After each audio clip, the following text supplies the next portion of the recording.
This is a Clouds weather alert. Good early Sunday morning, everybody. Meteorologist Casey Cloud here in the Weather Center right now, coming on the air because we do have some severe weather here as we're looking towards some of those western counties.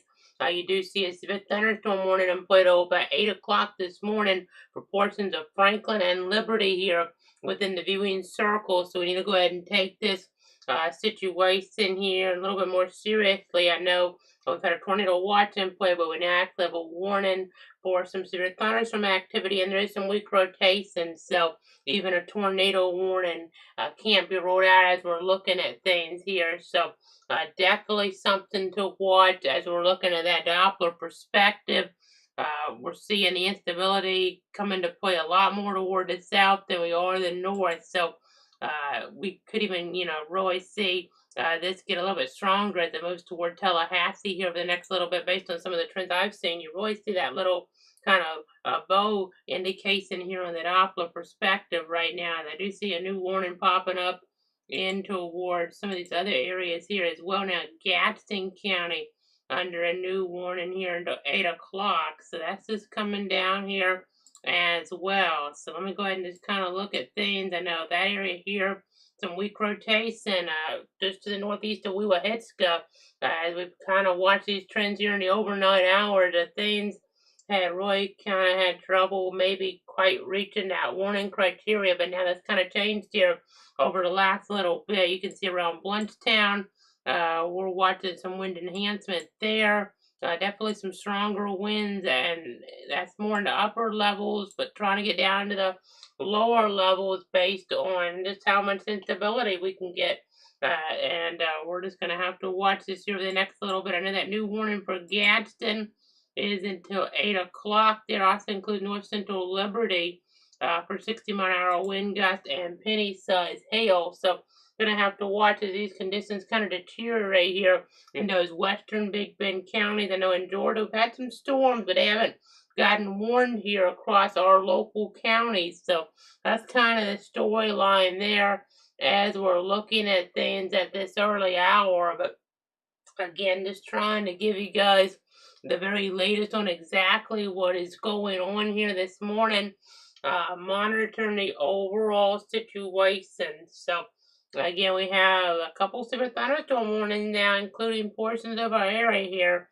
That is being issued for the last few minutes, but of course, there's a tornado watch in play until 9 a.m. So, let's go ahead and go to the overview here on that. You can see in that bright yellow shaded area, that's until 9 a.m., but we could get an extension here further downstream.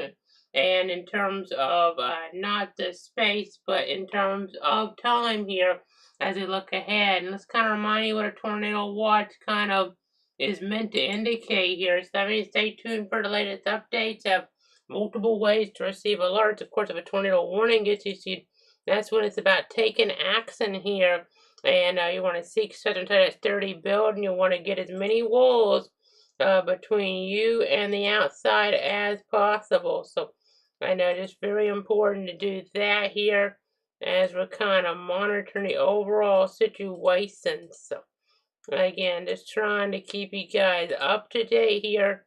I'm checking a couple of things behind the scenes right now. But again, we do have the overall situation that we're dealing with. Just trying to see what the new information kind of tells us here as I try to get these latest updates on in. I know a couple warnings for severe thunderstorms to 8 o'clock. Nothing in terms of a tornado warning locally yet. Of course, it's our policy to be on for any tornado warning storms within the 62 counties. But we've definitely seen an uptick here in the convection over the last little bit, it would seem, based on radar indications as this activity approaches Tallahassee. We're now at that sunrise point, so it might be a situation here where things are able to kind of get their act together even a little bit further. So definitely worth noting here over the next little bit. Just continuing to try to give you guys the latest information here. I'm going to go ahead and come back on camera for the time being. I know just trying to keep you guys informed. You can see some lightning here as we're looking toward Liberty County, and you may be hearing some rumbles of thunder in toward that area. And by the way, nationally, there's a thunderstorm warning toward areas there near that South Carolina, North Carolina border, Transylvania, Greenville, and Pickens counties. But nothing tornadic warned yet in our area, but again, that could change here in short order as we watch this here. I don't like that signature, the way it's kind of bowing out there a little bit, around the orange community. If nothing else, we could have some pretty nasty winds in here. I know it's not been a great year for Tallahassee in terms of some weather events. I mean, granted, they did get really lucky in downtown Tallahassee, at FSU, FAMU, and the like from Hurricane Helene. It's the East were devastated, of course, but this east of Tallahassee is where we're really talking. But of course, the flash-flood emergency in April, the terrible tornadoes in May.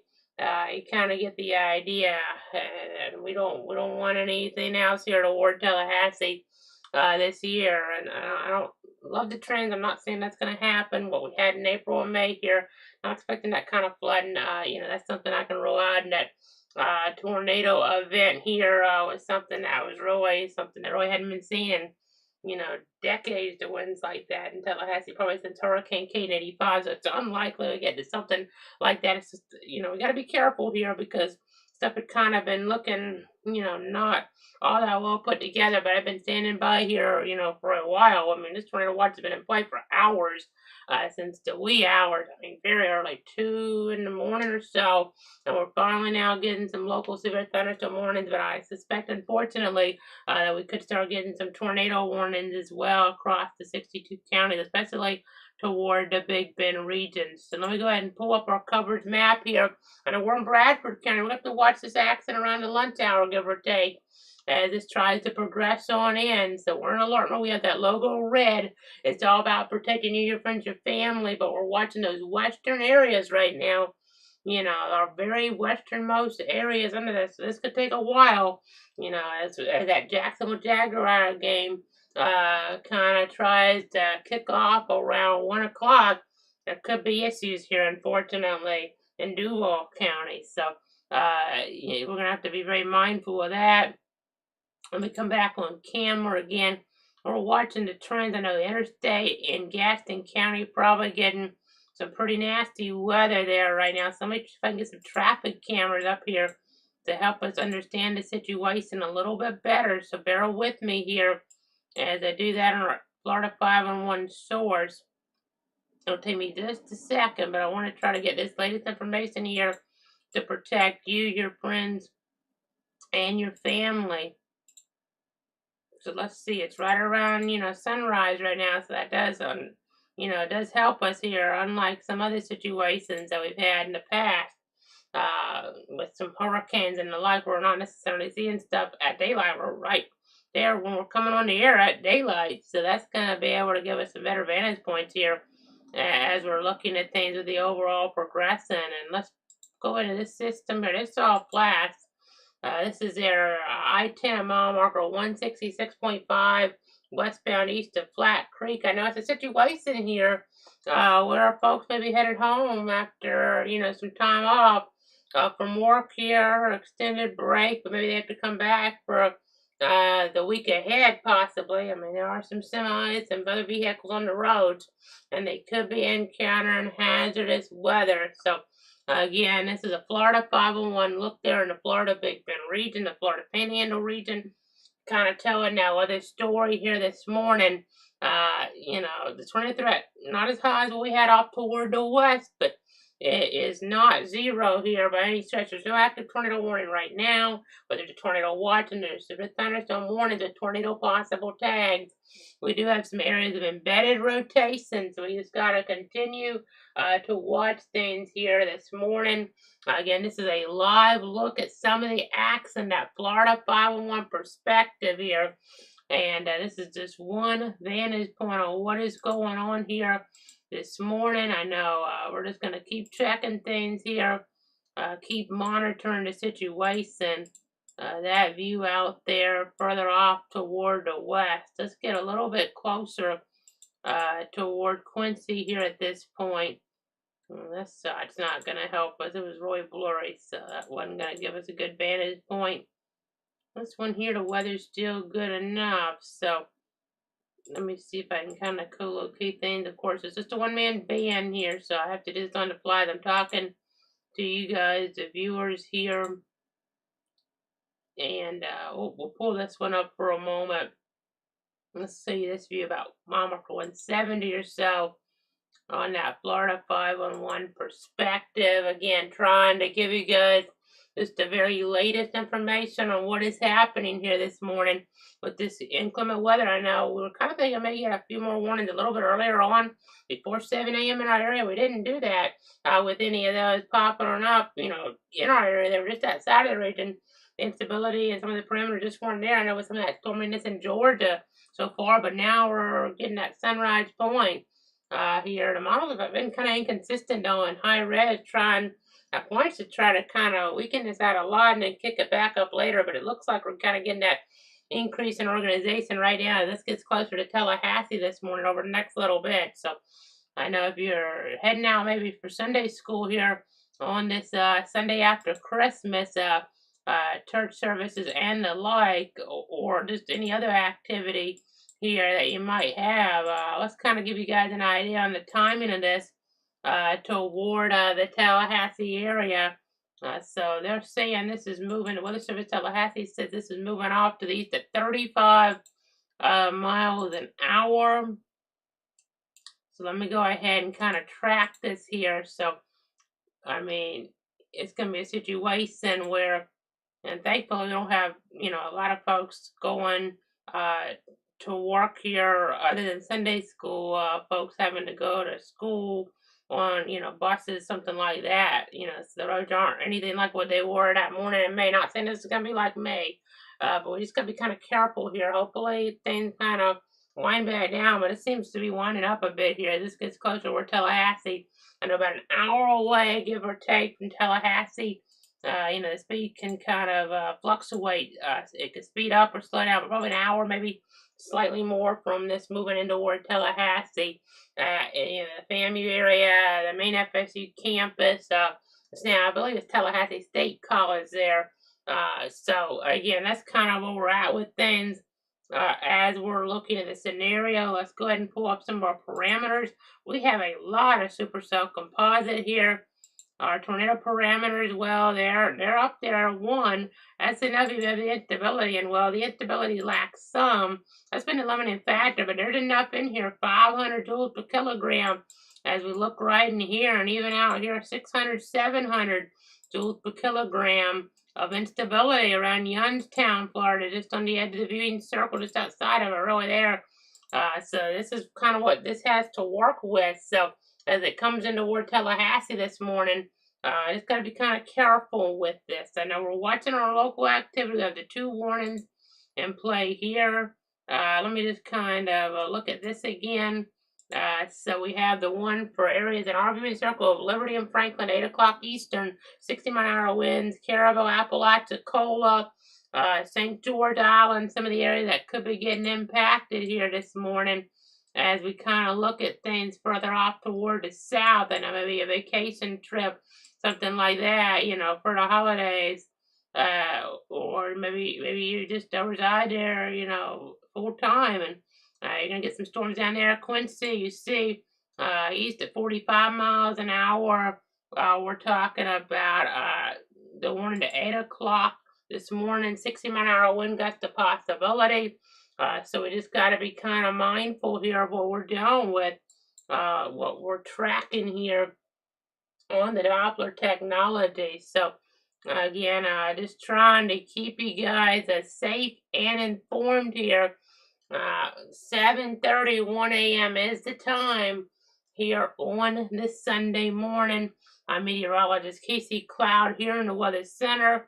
I know as we kind of zoom the picture out, we have some warnings around Augusta. They ran so hard by Helene back earlier this year, and you see that accident in western North Carolina, some warnings as well. I know I'm just going to head toward the Charlotte Metro over the next little bit, so the tornado watch in play for there. That tornado watch for Charlotte and Columbia and Charleston, that watch goes until 2 o'clock, even Savannah, or 1 o'clock, I should say, even Savannah. I know I'm not used to having severe weather as much this time of year, so the time conversion, that's the 18Z. But no, it'd be 1 o'clock Eastern time is what we're talking about with this. But we have a couple warnings in our area right now, and this accident is headed toward Tallahassee. Not tornado warned yet. I say yet because again, I don't love this. Granted, sometimes if we're gonna get something, it'll develop a little bit quicker on us than this. We might have already got a tornado warning, a TVS signature or something right now. TVS meaning tornado vortex signature on Doppler, but we don't have that yet. But you can kind of see here this little backwards C. That's cause for concern here, folks. Especially with Tallahassee kind of being in the path of this. We're chasing tracker last hour. It doesn't show it overwhelmingly, thankfully. But we just got to be kind of careful here as we're looking at things, as we're tracking the situation. That's just not exactly what you want to see on Doppler. Well, honestly, we haven't had that much, severe weather like this in a while, a squall line like this. I mean, you got to go back a while unless I'm forgetting something. We had a hail event, pretty recently this month, Tallahassee. That wasn't that big of a deal overall. A lot of thunder and the like, but a formal squall line like this, I mean, it's been a crazy year, but it's been a while since we've had anything like this. Okay, tornado warning. Of course, we had the hurricanes and the like, but to actually have a formal squall line is something a little bit different here, as we did just get a tornado warning issue, so we got to stick with this right now to protect you, your friends, and your family. You see the red box pop up here in just a second. There it is.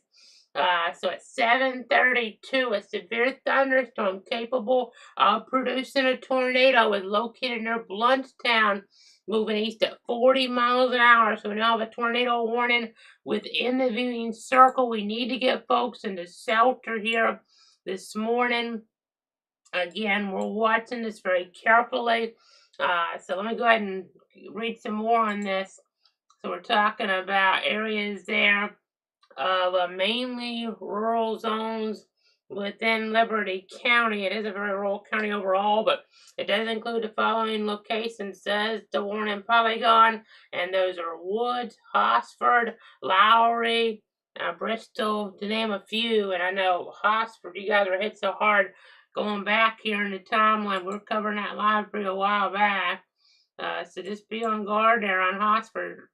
I'm not seeing just a whole bunch of rotation, but this is one vantage point. I may switch some radar views here just to kind of say, you guys, what we need to look at here this morning, maybe from, other vantage points, because sometimes those can give you a better indication of what's actually happening here with the overall meteorology of things. So you do see some greens and reds here right around State Road 12. State Road 12 here in the Bluntstown area. We could have a possible tornado. This is the Eglin Air Force Base radar view. Look, I don't see any debris signature, thankfully, but of course you know what downstream it is, and that's Tallahassee. Granted, we don't have near as many folks in town as we would other parts of the year. That's good news. I mean, in terms of if we were to have some damage, that event in May was a little less in terms of folks. Still had, some college students around and folks, some with the state capitol complex, but and the like. But in late December, we're gonna have even less folks around. Obviously, here people on Christmas break, and holiday break here. Winter break, as we're looking at things, as we're monitoring the situation here this morning. So again, that is a little bit of good news, and there won't be quite as much population, but there's still folks that are going to be going to church and the like here this morning that could really be adversely impacted by all this. This is a tornado warning right now to the west of Tallahassee, though, in our area, in our 62 counties. We're talking about Liberty County here this morning. Let me go ahead and pop up our county map again. Liberty is in our western most part of the region. You see it west of Leon, and if you have something in Liberty, sometimes that means it's going to end up advancing toward Leon. So, again, we have a tornado warning right now for Liberty County. We need to take those tornado precautions immediately. Let me go ahead and pull up some of those tornado safety tips here. I'll go ahead and pop those in our system. And there you go. You can kind of see what we're talking about with that. You want a 630 building. You want to get as many walls between you and the outside as possible. Protect yourself from flying debris by putting on a bicycle helmet and the like. So we're off to an early start here this morning as we kind of just go ahead and give you guys the very latest here on exactly what is happening. I know folks watching, on YouTube and the like, saying good morning, here or morning and the like, and I hope you are having a good morning here. But some, sadly, are gonna have a little bit rough. Right now, most of it is doing pretty decent, but not in Liberty County. That's where we have a tornado warning here in play. Liberty County until 8:15 this morning. So let me go ahead and jump back to some of our other sources here. Again, just trying to give you the very latest on what's happening. It's in the tightest rotation in the world, but I didn't like what I saw in our other radar mode. That was interesting. Granted, this is what would probably be the better mode to use, but even there is still a bow here on this to some degree, and that might be kind of just when you didn't have maybe debris detection and radar and the like, you would use this method of thinking a little bit more even. When you just use the old NexRad scan and you would see kind of that twisting and turning within the radar signature, that can sometimes be a sign that you're going to get a tornado to develop. You're going to get one to touch down. We kind of were getting something like that. It seemed like in that other vantage point. I know that's kind of a more composite type of view of things matched together, but nonetheless here, we got to watch out for some power outages. There have been some in multiple states here across southeast, and you include Texas in that discussion as well. You don't have to have a tornado to have that. So I'm gonna be watching this here, see if we get any type of debris signature. This time of year, the leaves off the trees, it'll be a little bit easier maybe to get some of that picked up to show the tornado being produced. Up here around Quincy, we need to watch as well. And that's kind of out ahead on that mode. What's the time frame? Yeah, that's kind of out ahead. But down to the south here, I know we're monitoring the situation this morning here as we kind of look at things. We're sitting at 7:39 a.m. and we have a tornado warning in play. Let's just kind of look for debris here. What's that down here? Is that co-located with anything? It could be because the time frame's off on this. So, like, when I say this right here is probably up in here now, so it could be something. Not completely out of the question, I don't think, because I stayed there a couple frames. There may be a little something right there. It's not really obvious. Probably something really weak. I would think that, yeah, that may be something actually there. The way that's kind of curving back, that may be a weak EF0 type tornado because we're pretty close in the radar and it's not that bad. And it's the time of year where this type of signature wouldn't be, just an overwhelming, type of, one here as we're kind of looking at things. What I mean by that is any time of year, this wouldn't be just, overwhelming. But this time of year, it'd even be less, indicative of something pretty substantial because even just a little bit of leaves being picked up here, since they are around, could trigger something like this almost. Versus another time of year, it might have to be more tree debris or shingles, something like that. So if we have something down right now, I would say it's probably about an EF0 tornado, 65, 85-mile wind. Now, if you have a mobile home or something, that can still do some damage if you're driving. It could still knock you, in the ditch. So this is not anything you want to play around with. It's just if we have something down, that's probably what we'd be talking about here this morning as we're looking. That's a very rural area, by the way. So as I'm looking at some other things behind the scenes, so let me go ahead and I'll come back on camera with you guys again, tracking the scenario. I think that could have been something there, but it is pretty weak overall, which is good news. Again, we're live on Facebook, on Twitter/X, YouTube, and Twitch here. It's just all about protecting you, your friends, your family. I'm just going through some things here, looking at my sources. Again, trying to keep you guys informed. Again, just checking everything.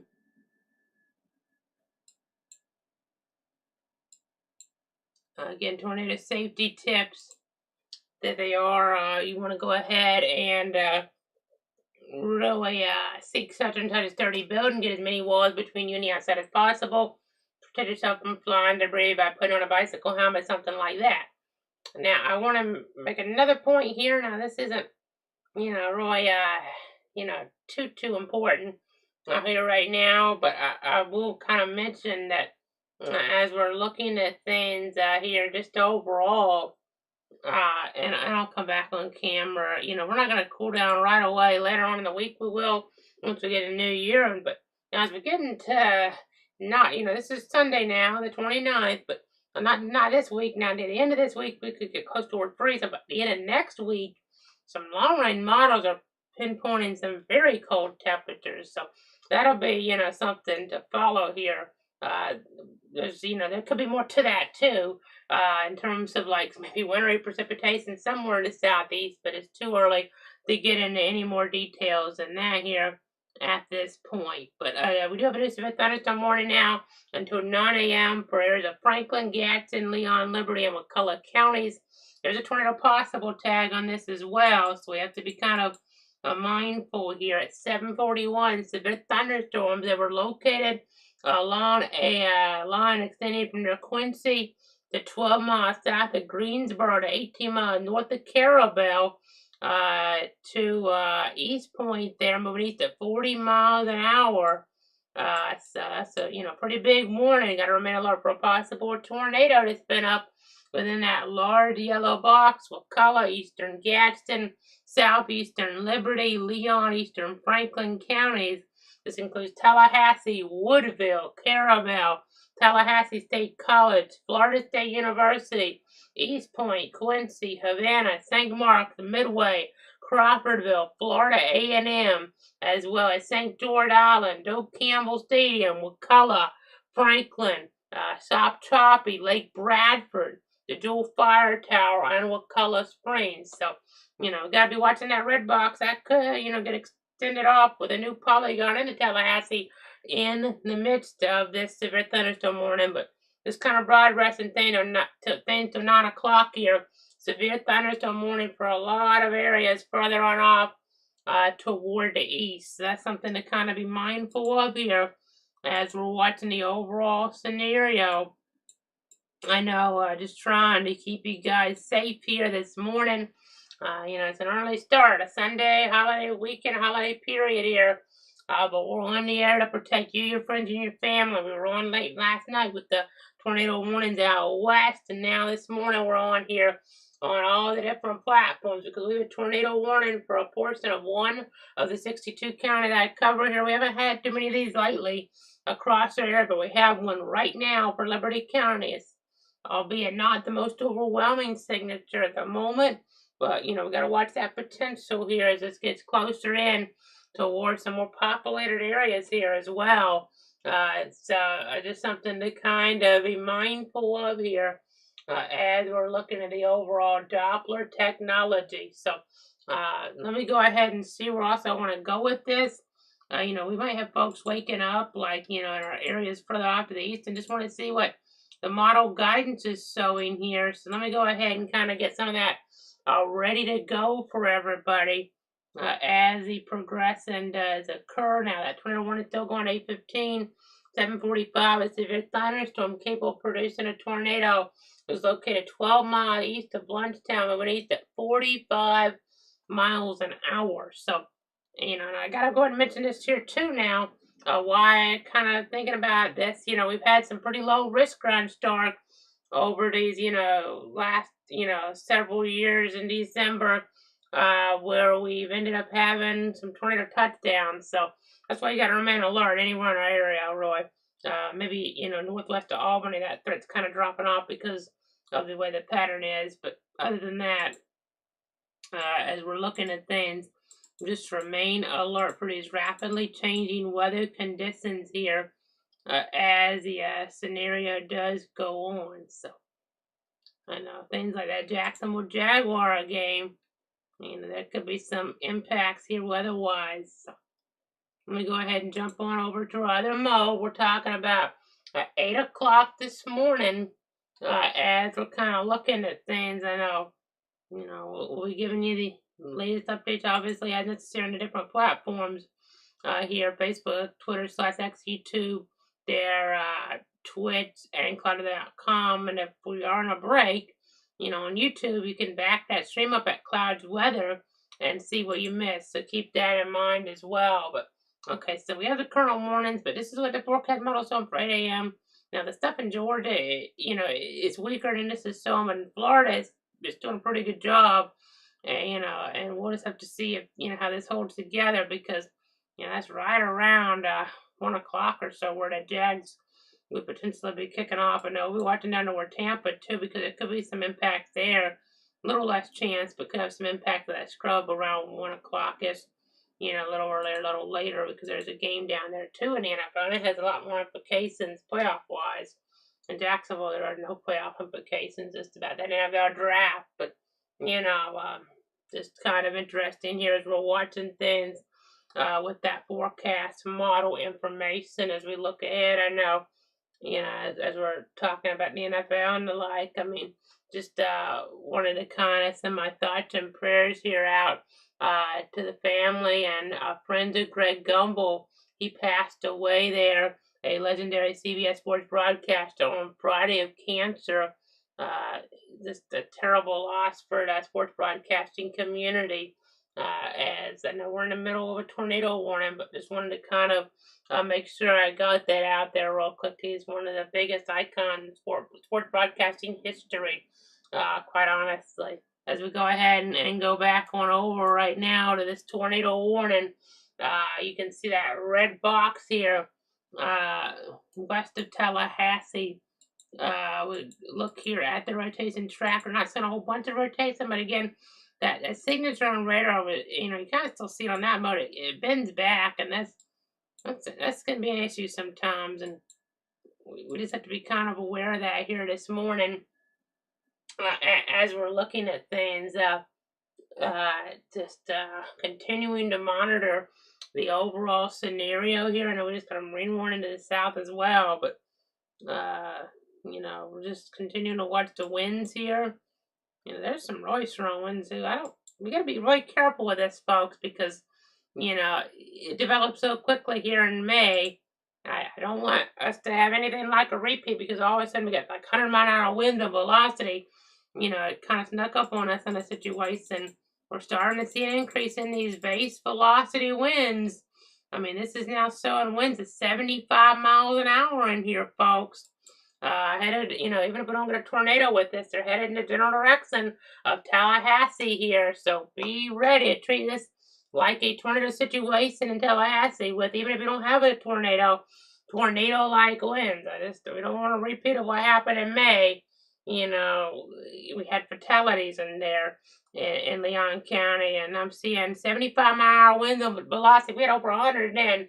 At the surface, winds about 100 in our live covered, but we're seeing 75-mile-an-hour winds here, folks. So you really want to take this situation seriously here this morning if you're watching downstream, because that could be a sign here of concern as we're looking toward Tallahassee, as we're kind of looking there, a symptom of a problem potentially as we look ahead into toward the timeline. So let me kind of get a better idea on exactly where this is tracking. That's kind of developed here in the last few frames.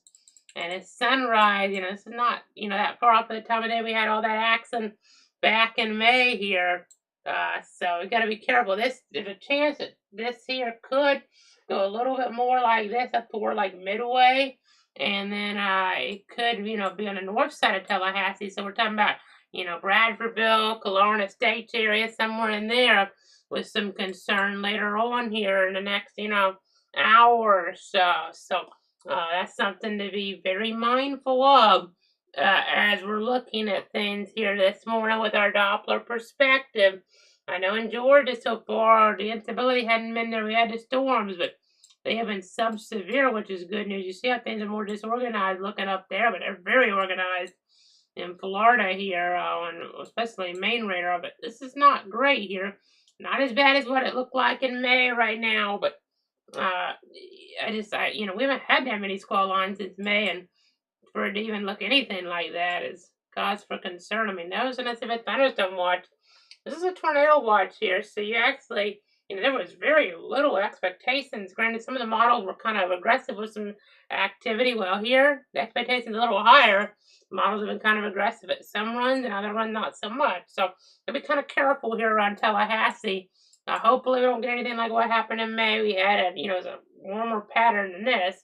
But, I mean, we're, sitting here around 70 degrees or so as we're looking at things, as we're tracking the overall scenario. I'll go ahead and pull that up. In fact, on our other source here, you see around 70 in Live Oak, 71 Perry, 68 Tallahassee. So we're gonna be watching that. I want to show you the radar to the east, 66 around Keystone, 67 where I'm at here east of Stark right now, and I'm gonna pull up since we can. It's the time of day where we can actually pull this on up. Our outside camera. We'll go ahead and pop that on in. You can see there is some clearing here, and that's not necessarily what you want to see because that could help destabilize things. As we watch the different wind speeds here, to not be too much of a factor right now, but just continuing to watch things here in toward the weather center this morning. I'm just going to be continuing to monitor the overall situation here. That's kind of too much clearing there right now, quite honestly, because we're gonna get temperature to warm up some, and then we're gonna have this wind shear, which that's not a limiting factor, as much as the instability would be. So we gotta be kind of careful with this still. Granted, there can be some things if you get like an outflow boundary ahead that can kind of diminish some of this. Some of the models have seemed to want to diminish some of this here. In Georgia, the accent did kind of diminish, and once it gets kind of undercut, it may have trouble picking back up, and that can be a positive thing. But let's go ahead and continue here to look at the overall activity here. You see the cooler air off toward Georgia there. As we look at some of these readings, there's 61 in Thomasville, and that reading was from 20 minutes ago. So, the way this kind of started to line up, it was kind of a what you call, this is maybe not formal term, it may be actually meteorology, but a fail mode here. It kind of caused things not to be near as bad as it could be for our southwest, south central Georgia viewers so far. It's kind of become, more west to east and, kind of murky here. Not able to get the accent to be as substantial. They're still trying to watch them play, but for some of those zones down south, we haven't had any warnings in our South Georgia counties, and that's but so far anyway. Southwest Georgia haven't had any warnings. We were thinking we would, so that's a good thing so far. We do need rain to and through these areas. I know, we really need to rain further east, but even out west they need to rain as well. So that's something to kind of keep in mind. Again, the further east is where we really need to rain here, but nonetheless, I mean, just continuing to watch the overall situation as we look at this tornado warning in our area. Of course, we look here toward the north. This tornado warning in South Carolina popping up now. Greenville and Spartanburg counties, the community of Inman. They're watching that carefully. A lot of rotation on that line. On rotation tracker right now. As we get back toward the south. You can kind of see some rotation here west of Tallahassee. Again, just trying to give you guys the very latest.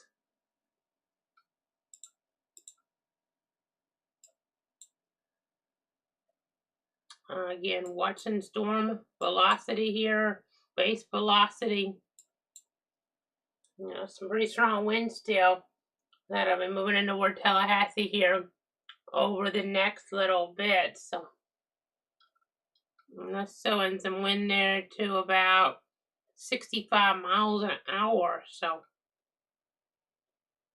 that's kind of maybe heading this general direction here, give or take. So as we kind of watch this, something maybe more like this, maybe a little bit more into northeastern gas than possible.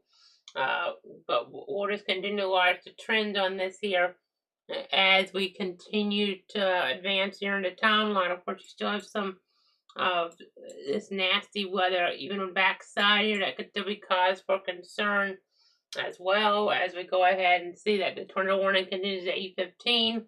At 7:56, a severe thunderstorm capable of producing a tornado was located 12 miles south of Greensboro, or 15 miles southwest of Quincy, moving east at 40 miles an hour. So that polygon's trimming back some. That's some good news, but we still got to watch all the different radar trends here. This morning with that current tornado warning in Liberty County, that red box west of Tallahassee, that goes into 8:15 here this morning. So again, let me go ahead and keep giving you guys the very latest on this. I'm gonna go ahead and check out here what we're dealing with. Folks tuning in. Again, maybe just waking up. It's still gonna be a little bit before the action, deteriorates toward like Stark and Gainesville here, because this is, west of Tallahassee, but it will be, closer to that lunch hour when we have the problems further off to the east, and it could be a problem for that Jacksonville Jaguar football game, as we've been alluding to here quite a bit. That's scheduled for 1 o'clock this afternoon, but even just the lightning, that can delay it. That would delay it if it's within a certain radius here of the stadium, because that can be dangerous, if not even deadly, to the players and officials involved with that, and spectators obviously as well. So again, just have to be very mindful here of what we're dealing with. Again, you may be just getting out of bed here, and maybe had that phone go off there in rural Liberty County for that tornado warning. You're popping on the live stream and trying to give you the best answers to maybe some of the questions that you have here. As we have that tornado warning in Liberty County to 8:15 here this morning. Again, it's that red box, pretty rural. Just passing Osford there. We'll see if they extend that tornado warning. That straight line wind activity. Granted, we had this, earlier on in the year. Sometimes, it could still be indicative of a tornado in there. These winds aren't as high, though, as that was in, but still, it's still pretty high, is my point.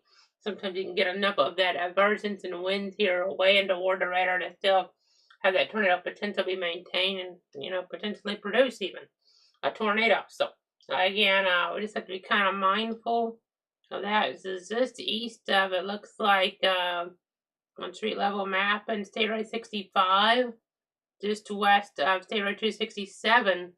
As we continue to watch the progression here, we're at the top of the hour, at 8 o'clock. One right now in long form coverage because it's a tornado warning for Liberty County, but also a severe thunderstorm warning further off toward the east here for several counties, portions of Franklin, Gadsden, Leon, Liberty, and McCullough until 9 a.m. So you got to take this very seriously here. These nasty conditions, and we got to watch for embedded areas of spin in this as well, with the instability would be there closer to the coast, helping us get down to the surface, because you can have a lot of wind up aloft, but maybe you don't have the instability, and that doesn't get the wind down toward the surface. I see 46 miles an hour, a gust there in Quincy, 7:55. That's reported on a METAR reporting site, and that site would be, in fact, I think it'd be an airport, but okay, this is Quincy, but I'll double check that real quick on my other source. Okay, it's Quincy. I think that would be an airport there. But nonetheless, as we're continuing to track this here, we're just trying to keep you guys up to date on what we're dealing with. So I see some different things popping on up. Okay, so that's interesting. I'm not expecting that, but okay. Let me go ahead and go down here real quick. It's been that kind of year, I guess, but they put out a mesoscale discussion for the Keys. So I actually have some stuff down there. I have just kind of look at a different part of the state. Only a 5% chance of a weather watch way down there. That's kind of interesting because pattern, we're focusing our attention all up here on everything, and then we put our tornado, risk on. We don't even have anything down there, but we have a risk up here and even a greater risk further up in the ward, like, that's the area up in the south in North Carolina. But, we have some of that destabilization trying to take place. Not warming up a lot, but warming up a little bit here east of Stark. Still 67, but, we're going like 10th degree higher, here and there on that thermometer. So, okay, new SPC outlook just came out. Let me kind of break that down for everybody. Okay, they've increased the tornado risk here in this corridor. Tallahassee to Perry to Live Oak and Brunswick. 5% risk, and that goes all the way up now in that yellow. 2% in that green. Still, we've had tornadoes in Bradford County in that 2% in December 2020 and 2021, I believe it were the years on those. As we're looking at things, so still got to be careful as you wind risk. Still got some instability, some of that, destabilization, effect here taking place as we're looking at things, as we're tracking everything for you guys here at home, or maybe you're on the go, maybe you're traveling here because of the holidays. So let me go ahead and show you guys some vantage points then of some of these different cameras on other source. I'm going to check power outage numbers real quick. Okay, not really seeing anything in Liberty so far. 47 customers adding Gadsden, 18 in Leon, according to PowerTech.us, though in Gulf County outside of our area, they have over 4,500 customers in the dark. So that's some pretty nasty weather that might have come through based on that. In the case of maybe it's, confined to one area or something, but there's quite a few be out there. Washington County, a little over 2,000. So just going to continue to watch everything here as it progresses. Let me pull up, see if this camera would be a good one for everybody. Let me go a little bit further west. Let's try this one. Blue Star Highway, still not too bad here yet, but it's not going to be long. So let me go ahead and pull it up. As we continue to watch the situation, as we watch these conditions try to, deteriorate on us. Let me go ahead and pull one in now. Our coverage map once again. We'll just remind you guys where the tornado warning is. That's in Liberty County at 8:15. So for another 11 minutes, that's when it's scheduled to expire. But we'll have to watch all that nasty when they're moving toward Tallahassee here this morning, even if it's not tornadic. Tornado warned, still severe thunderstorm warned here. And that can still cause, obviously, some power outages here. So that will be cause for concern. So, if those traffic lights are out, make sure you treat those intersections as four-way stops. Hopefully we don't have a lot of that, but we could have a little bit of that. So, again, just continuing to watch everything here. We're at 8:05 as the minutes tick on by. Let me go ahead and try to go to the camera view here. This is going to be mile marker 188. So let me go ahead and get that behind me now. We'll kind of pull that in here in our system. So there you go. Okay. We're going to kind of give you guys that vantage point here. You can kind of see folks there, trying to do the best they can here. As, that nasty weather headed on off toward the east here this morning. So, again, just a few days after Christmas 2024, I know, as we get into 2025, we will have a cool down to start the year as we get toward the end of this week, closer to freeziness. We're not 100% sure on the details. We'll have a full update on Monday night this week because of the holidays. Our week update here and the holiday schedule this week will be late Monday, early Tuesday. We'll have the temperature update then. But I will say that, the very long range guidance painted a picture of, something that we haven't seen in a long time, maybe with some really cold weather for the following weekend there, maybe around that 12th-ish period.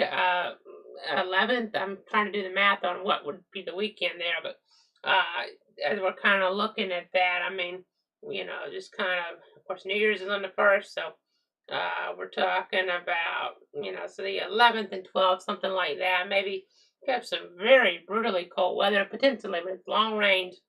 So again, just something to look at. It could change. We saw with that system we thought we might have back, near the end of hurricane season, the guidance was really going crazy about the hurricane hitting Florida and just went away, pretty much. I mean, so some of our signals about this cold weather could too, and maybe some winter weather in the southeast that could go away too in the signals, but maybe it won't. So we'll be continuing to watch that. But we got to watch the active severe weather right now. As we continue to watch here, you can see just nothing too crazy, quite honestly, on this shot. It's just a one-man band, so I kind of have to pick the cameras, best I can as we're talking. Let me kind of maneuver this around here, and let me go ahead and go a little bit further off toward the west end. We'll go a few miles off. You'll be able to see some of the rain on the camera lens. So, I know we could be missing some of the stronger winds kind of in between here on this, but this is mile marker 185. It's 184.9 to be precise, but kind of rounding up there. But you get the idea on I-10 and the panhandle of Florida. So, again, gotta be careful on these roads. You don't want to hydroplane. As we continue to watch, continue to track, continue to give you the latest here. Again, okay, that tornado warning, they're expiring it out right now, which is great news. So we like to see here. Technically goes 8:15, but they took it off the map right now. Or it's 8 now. As we continue to track all this. Okay, this is getting, this is speeding up as it gets closer to Tallahassee, it would seem. Maybe I'm losing a little bit of track of time because it's a weird time of day, but Tallahassee, this looks to be coming a little bit quicker. I will say that I am seeing some weak rotation here. Those straight line winds, they're not going to show up quite as strong because we're closer to the radar right now. Even if they're, pretty nasty down toward the surface, it's hard to say when we get closer to the radar because of some obstruction and the like. Granted, I will say if that we don't get a whole bunch of wind out of this in Tallahassee, well, no, maybe things won't be quite as bad downstream if the radar presentations are similar. Now, they could be worse, and maybe you would have to issue some warnings. But if we don't get a whole bunch of reports in Tallahassee, maybe things will be better than we're thinking. But we'll see. 46 in Gaston County is still pretty high for that center, quite honestly. So you got to be kind of careful here as we're looking. We have some weak rotation there right near 267, Florida 267. So we got to be careful as this moves in toward Tallahassee here. It's moving in quicker now. It would at least seem. Let me see what the speed on this. They have it moving east at 40 miles an hour. So, I mean, at this point, we're talking, it's going to be in there, 5 by 8:30 at the, latest, because this map runs a little behind sometimes. So, let me run it this a little bit better. I mean, it's coming in very fast here on Tallahassee. Well, yeah, still kind of, that worries me because we saw a little bit of rotation. Just the overall meteorology of this is still concerning. That little hook back on that coming right into town. I don't particularly like seeing that because that can sometimes be an indication we could still get something tornadic down toward the surface here. So you can't lay your guard down around Tallahassee. Let me go ahead and jump back on over here to our other mode again. Continuing to watch this here, southwest side of town. The airport's going to get it, 5 minutes probably as we're looking at things. So again, this does seem to be, moving in quick. Of course, different parts of town, will get it during different time because Tallahassee is big. I mean, from the airport to the east side, that's a pretty long commute here as we're looking at things. But again, just continuing to track everything here this morning. This accent trying to come in pretty fast as we're done with the overall situation. So again, it is Sunday morning, Sunday after Christmas. So watching some severe weather warnings, the tornado warning being allowed to expire here, coming up officially in a few minutes for Liberty, but Roy has kind of moved out of that area at this point. You know, as we're seeing this accident try to encroach upon Tallahassee. Let me check for debris because that'd be a sign of concern, you know, being escalated as we kind of look at things. I'm just continuing to give you guys the very latest here on all this, and as I don't see anything too crazy with that, let me just go to this tornado warning real quick in South Carolina, and you see some rotation north of Spartanburg. I'll be watching that around Charlotte over the next little bit. Some pretty nasty winds in this line potentially coming on in 60 miles an hour or so. You know, 60 miles an hour, give or take. As we're watching things come on in toward the pictures. So again, just continuing to give you guys the latest. A new tornado warning up there, but not in our area right now. You see Crawfordville. You see McCulloch County. They're going to be getting hammered here next few minutes as we're looking at things. So thunderstorm warning in place, some weak rotation as we're kind of looking at things. Nothing overwhelming, but some weak rotation there in the ward McCulloch County this morning. So you're seeing here south choppy, of course, getting into this subtroppy. Getting into this, you see a little bit of weak rotation right there, just around. You know, keep in mind these minute or two behind. So this is up right over US 319 by now with that. So again, just continue to watch the perspective as this kind of comes on into town here. This kind of comes on into town here over the next several minutes. Sunday morning during that holiday season. Again, trying to give you the latest.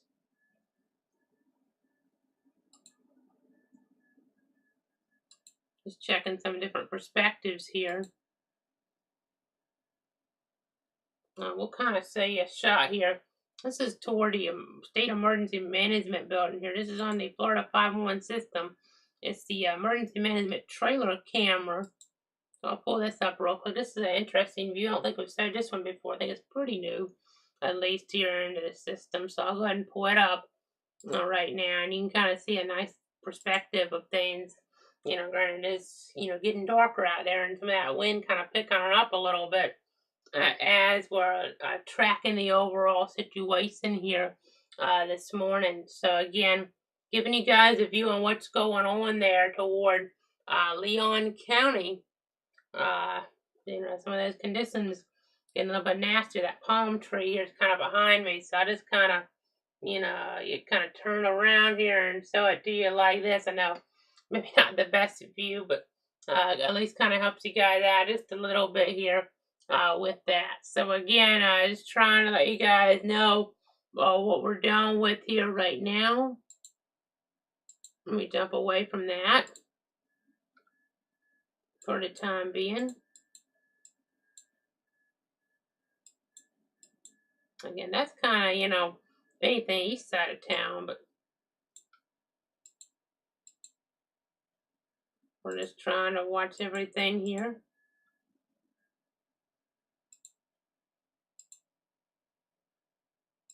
Just trying to watch the progressing.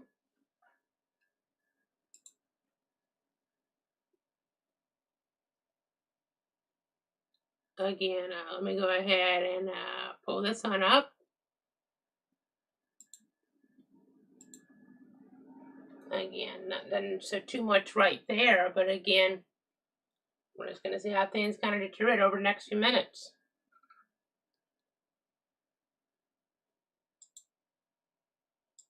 Okay, let me go ahead and switch out of that. We'll go ahead and let me go ahead and pull up here our coverage map. Again, just watching things toward Leon County and the like here this morning. Just always kind of important to keep our eyes on all of that here in toward the weather center. Just, you know, trying to be mindful here of exactly what we're dealing with. So let me come back on camera right now. Again, we're watching this progressing into toward Tallahassee. I'll again be curious to see what type of wind readings we get with this. That'll kind of give us an idea of how things might, go for a little while. And of course, if we do get a spin up tornado, that kind of changes things because then, well, you have to just go off of that and a debris signature or something. But and how those progress in this line, you have a little bit of rotation right around US 98, 267 there as well. Again, just trying to give you guys the very latest here as this progresses. Just trying to let you guys know here that this is coming on in toward Tallahassee this morning, going to cause some problems. Hopefully not anything too crazy, unlike what we had in May. That just kept strengthening and strengthening. But we had that kind of strengthening to maybe 75-mile-an-hour winds and velocity. And now, granted, we're closer to the radar, so it might not be a good indication, but then we were getting close and the winds really weren't going down that much. So here we're probably talking 60-mile-an-hour winds, maybe 70, not out of the question in here, but not at this point, unless something really spins up all of a sudden, not what we had in May, which is great news, obviously. We don't want a repeat of that with that tornado, outbreak pretty much in Ward Leon County. But again, let me go ahead and go up toward the north here. We have some tornado warning in South North Carolina, one around Union in South Carolina, one for Polk and Rutherford counties in North Carolina. So, we have the low pressure further up, more wind energy, in general. So kind of looking at things with the overall meteorology. We're going to have less instability. So that's kind of the storyline there. Let me kind of zoom on in some different things here right now.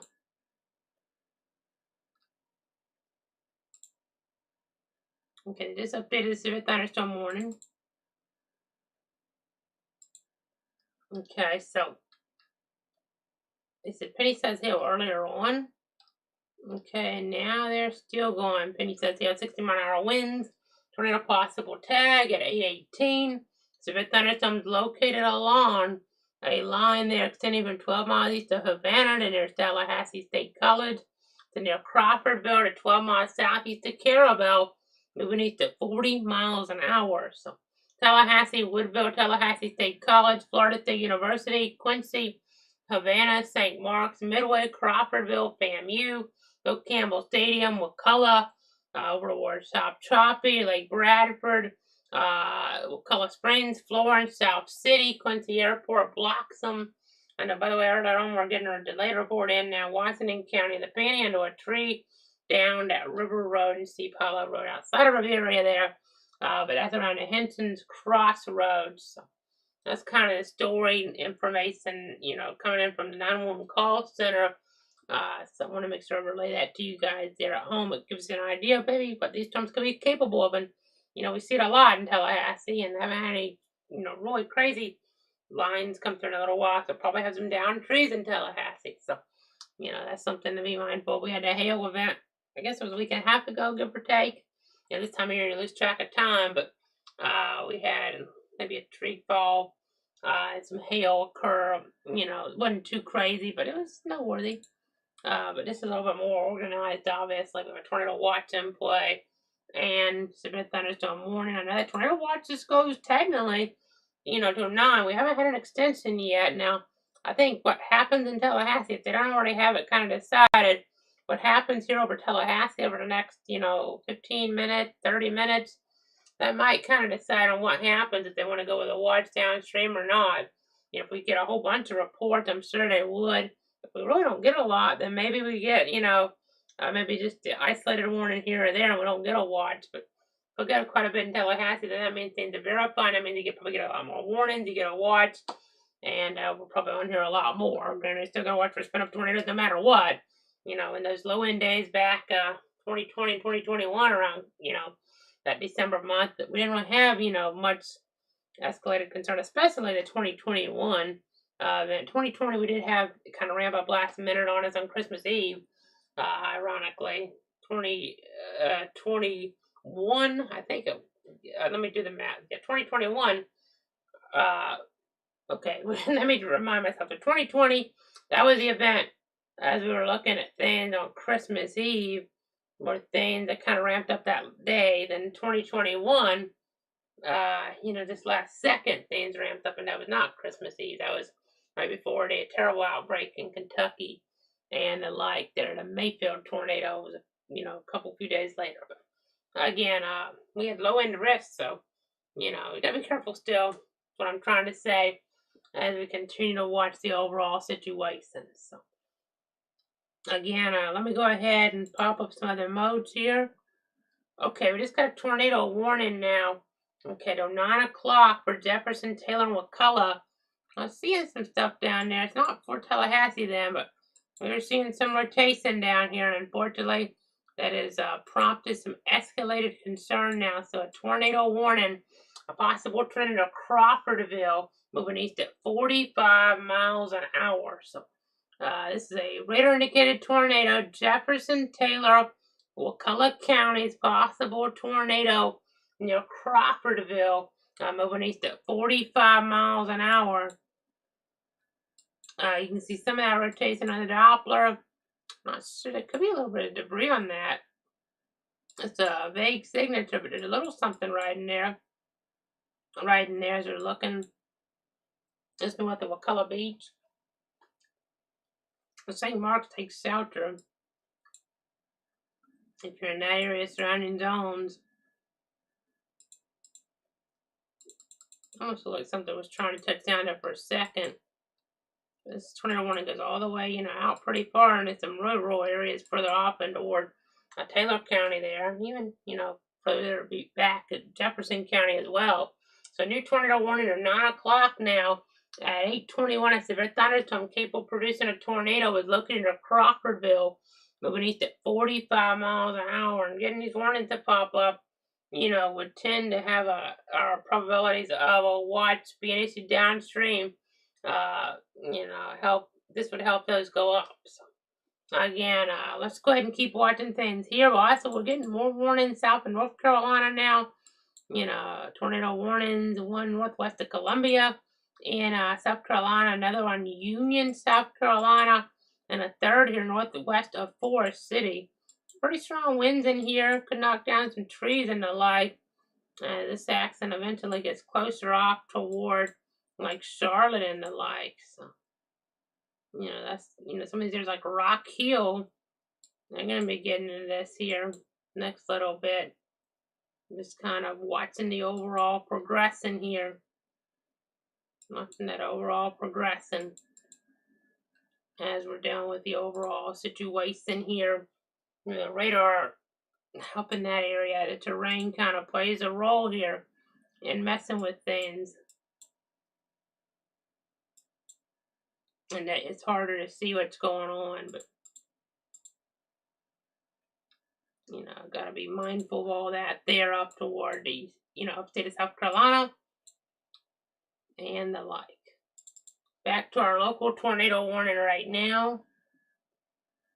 And we'll watch that. We also watch, significant weather advisories, Homerville, Waycross area. Got some gusty winds moving towards some of those regions. So you got to be kind of mindful of that here as well. But as we get back toward Tallahassee, you have this tornado warning down here.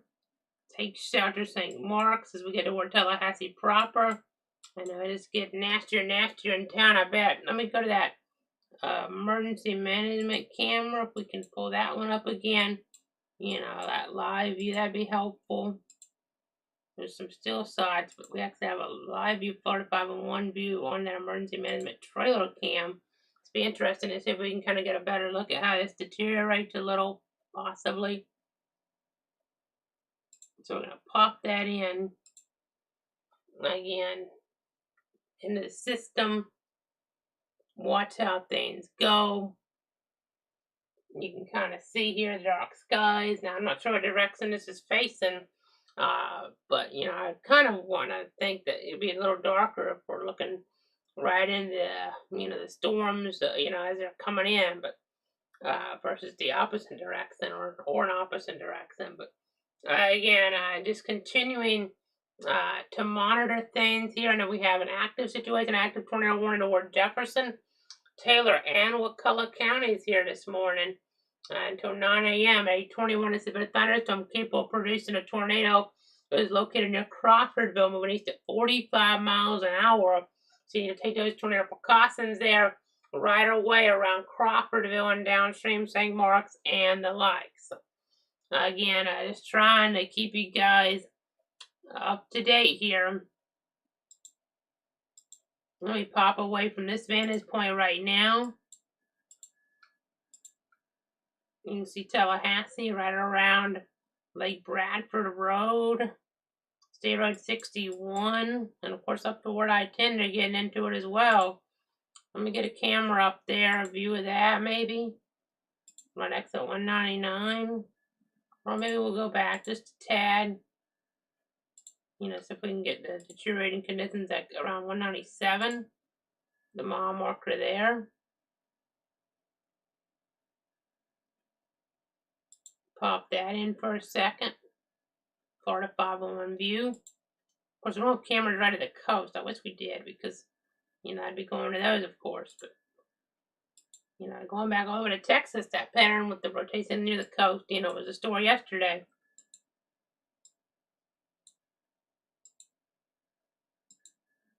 Let's go to Capitol Circle view. This is a little more dramatic. Let's go ahead and pop that one up right away here. This is a vantage point on everything there on mile marker 195. You see the conditions have really deteriorated.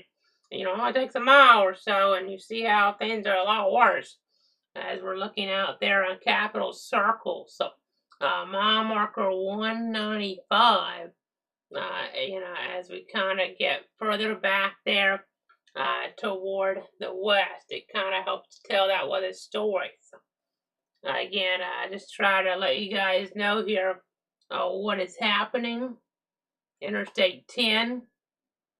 You can see here these rough conditions.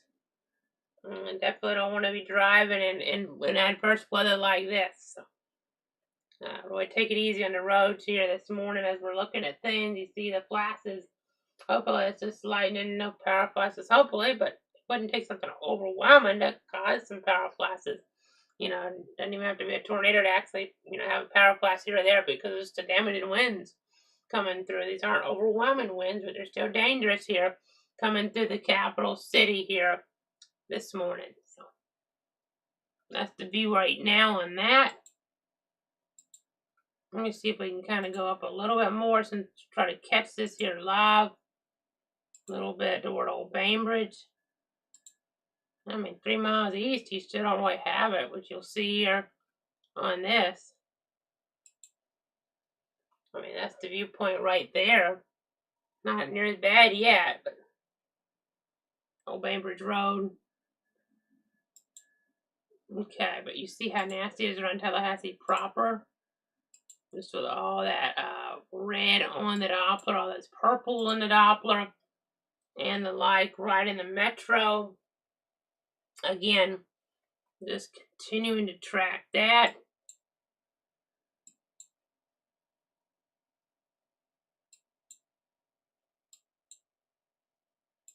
Watching for debris. And let's go to the other mode. We just got word of a new tornado watch. I need to pass this along. Okay, so the tornado watch activity per se, it's a new box. So, you know, that's why I don't want to say the one has been extended. We just had a whole new watch issued further downstream now. 725th convective watch of the year from the Storm Prediction Center. This goes until 3 o'clock. Jacksonville, Stark, Gainesville, St. Augustine. Now, you know, hopefully this line will be right there. Clearing the coast by 3, but now tornado watch. All those areas all the way up in the southeast Georgia as well. All the way to 3 o'clock here. So we still have to be watching for a good bit longer with this activity. Again, tornado watch, you know, there's downstream, you know, not just, you know, Stark, Gainesville, Jacksonville, St. Augustine. I mean, we're talking about Lake City, Live Oak, Waycross, Brunswick. You kind of get the idea here. A new tornado watch now until 3 o'clock. So stay vigilant. Stay weather aware here as we're continuing to give you guys the very latest information. So Again, we're just trying to keep you guys abreast of the situation, as things, could still be, adverse here. They definitely could, as we're looking. Okay, tornado warning continues to 9 o'clock at 8:31. A severe thunderstorm capable of producing a tornado is located over St. Mark's, moving east at 45 miles an hour. So again, watching that radar appendage there, we're watching some, wind enhancement in some areas across the Big Bend overall.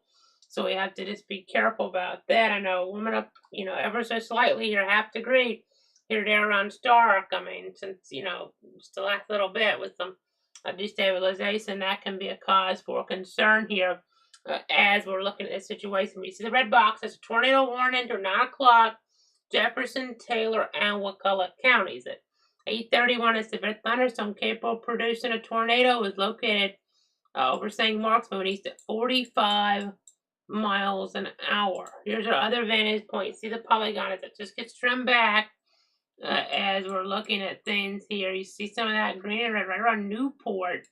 And you see not much on the debris tracker, thankfully, but we're just going to continue to check in. I'm sure if we really saw much, then obviously we go to our purple box, which would indicate a radar confirmed tornado. We're not seeing that right now, but we're going to keep watching. I know further up toward the north here in the country, we do have, all this wind activity here and the like. With this line where we even have some embedded tornado warnings south in North Carolina. So that's the storyline there as well. But, as we just continue to track all this, continue to give you the latest. I'm going to go back to the south. You can see here, we're watching our tornado warning there for parts of Wakulla, Jefferson, and Taylor until 9 o'clock. Again, you need to make sure to interior them away from windows. Let's remind you the tornado safety tips here again. So that means seek shelter to that sturdy building, get as many walls between you and the outside as possible, and protect yourself from flying debris by putting on a football helmet, baseball helmet, bicycle helmet, something of that sort here, something along those lines, as we're just continuing to give you guys the very latest details here. So again, I know all the different updates on the watches. I see Leon technically putting the issue to 3, but it should get trimmed back a lot sooner than that. As we're kind of looking on there on the latest details here coming on down. Again, they canceled the 1, but it should the other to 3. It's a little weird, but that's just how it comes across in the computer sometimes as we continue to keep you guys informed. Again, trying to keep an eye on everything here at my disposal in the Weather Center. I know that 3 o'clock tornado watch. When was the last time, if ever? It may be the first time. Maybe it happened in 2018. I'm not sure, but it's been a while since we've had a tornado watch impact. Maybe a Jaguar game there being played for that. So that's the storyline. As we continue here to watch, continue to inform.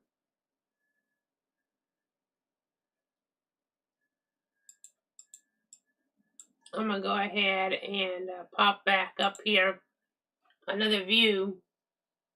You can see, just looking at a lot of different information.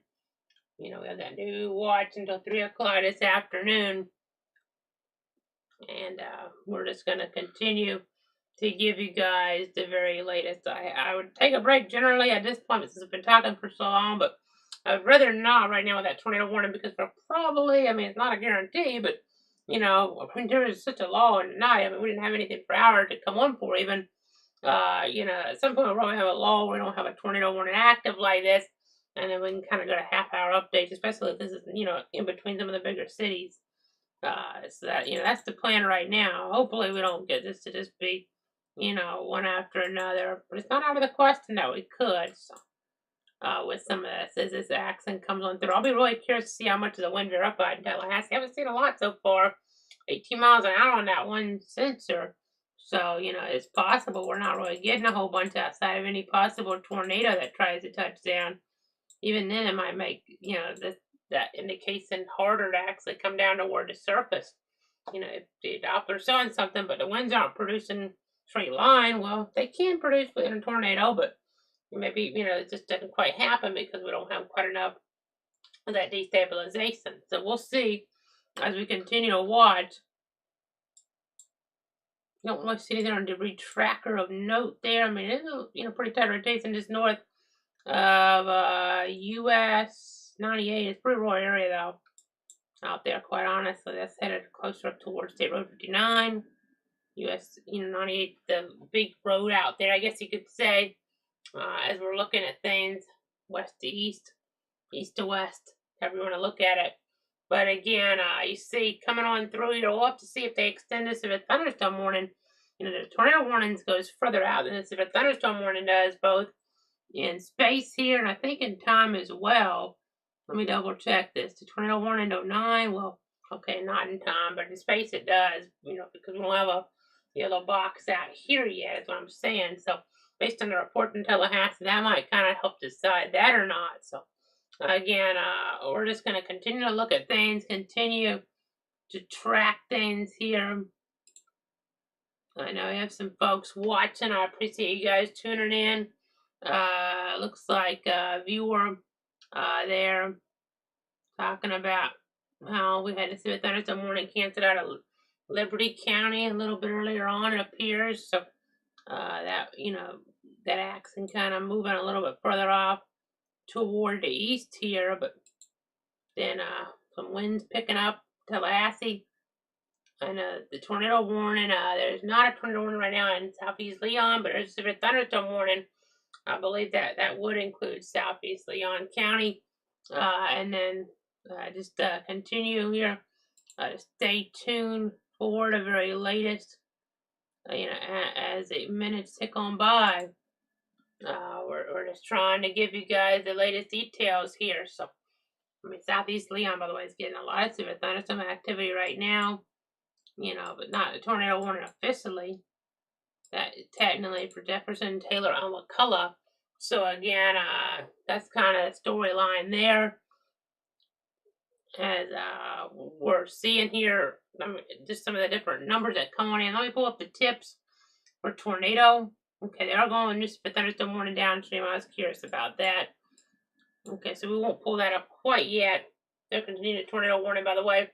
Possible tornado 8 miles east of Woodville, moving east at 45 miles an hour. But you're going to see the red box trim back, the yellow go forward here to some degree. I want to look at power outage numbers here. Okay, that's severe thunderstorm warnings, a big range, big area. So 9:45, 60 mile an hour winds, tornado possible. Tag, Perry's in there, Madison, they're in there as well, Greenville, Monticello, and the like. So let me go ahead and pull out our tornado safety tips graphic down for that continuing tornado warning. I want to just check one of my sources here behind the scenes. So again, I'm just going to do that real quick. Bear with me here.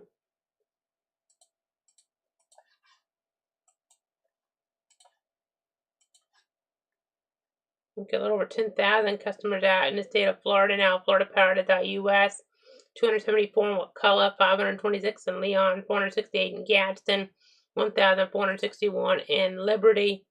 I'm going to check City of Tallahassee directly because that probably has gone up. It says 0. Okay, it's a few minutes ago 0 on that. If it is end up being 0, then that's great news, but we're going to have to continue to watch, obviously. It would be really good news if that's the case, but again, just continuing to track everything here in the overall meteorology.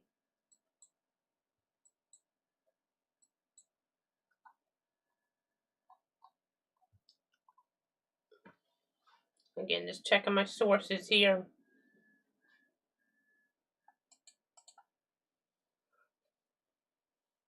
Okay, that tornado warning continuing at 9 o'clock.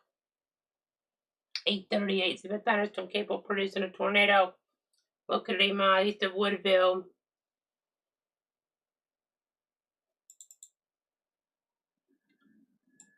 Let me get that back on up here.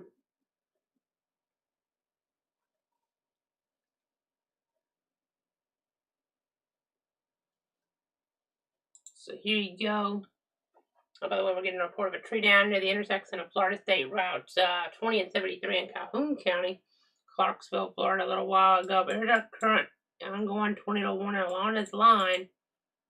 We have some embedded rotations. You still got to be mindful. A little less, together further up to the north. We still have some enhancement. Sissa there, Wakena. You have Lamont coming up here over the next little bit. So again, I just gonna continue to track everything here, obviously, as the moments go on by. I know, the tornado watch off toward the east. So let me go ahead and see that whole view here. I'm gonna go ahead and jump on over to that right now. You can see that here on this vantage point. You see in Georgia right now, things are not as organized, but there's a thought process here that we get some more destabilization that can kind of, either ramp things back up or get more development here. Maybe even out ahead, possibly, because I don't know, it'd be hard to get some of that to ramp back up in there. But I know we are getting some warming here where we're at, east of Stark. To our camera shot we go. You can see, granted, it's not, so in maybe the blue skies that was kind of seen a little while ago, but we are warming up here at 68 degrees right now here east of Stark. Let me look at this shot on a wider mode. Yeah, it looks pretty and looks pretty gloomy even. There's more that you can't quite see in there because of the way it's too blurry if I try to say, too much of it here. And if I have it framed, it shows most of it. But yes, it's pretty dark. So I know we're getting a report about mothball size hail at the Tallahassee Mall, about 1 mile northeast precisely, in Leon County, less than dime size fall, but about 1 mile northeast of Tallahassee Mall. Some hail being reported. You see some of the indications on that icon in there. You can't make it out. There you go. So again, that kind of tells that story. So a little bit of small hail in here, nothing too crazy with that. Probably not even as much as what we had, Roy, going back, with that event we just, had earlier in the month. As we continue to watch things, continue to track. Again, this tornado warning going for a few more minutes officially.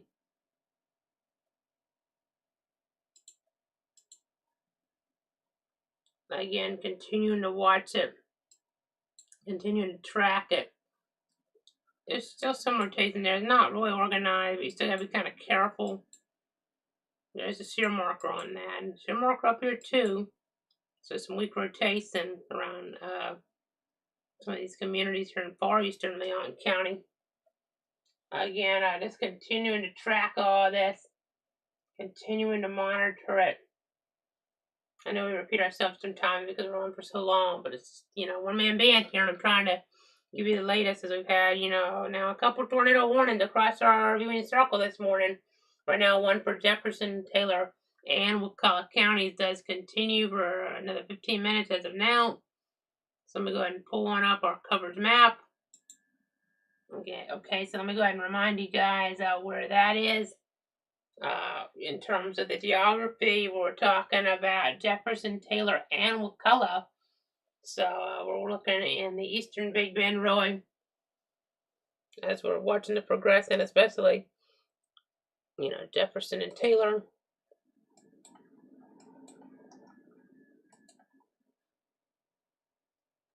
Just going through all my different sources here.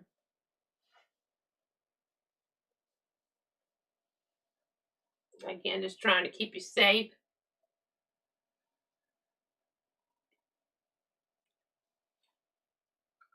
Let me go ahead and jump back on camera. Well, that's tied it up right in here. That's gonna get a warning, I bet you. Let's see, it's east of Tallahassee. Goodness, that almost looks like it wants to produce a tornado right there.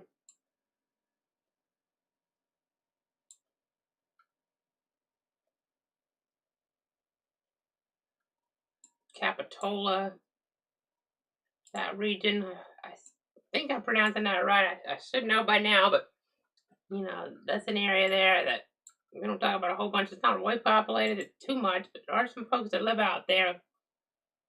So again, that may be trying to produce a tornado there in eastern Leon right now. Now we had a tornado going back in eastern Leon that was at EF3. I think it was 2019. Now that event, you know, so this isn't going to be that. But my point is, there is some rotation there, and that is, you know, tightening up some.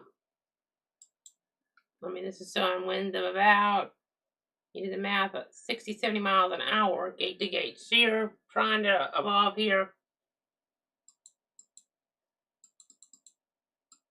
You can kind of see that increase in organization. It's embedded, so you're not going to see a rain wrapped if we get some type of weak, you know, tornado to touch down. The latest scan was a tad weaker, but right near I-10. You know, I got a camera there. I think I will, but it's going to be rain wrapped, so if we have anything at all. And kind of try to get a view up. Bear with me.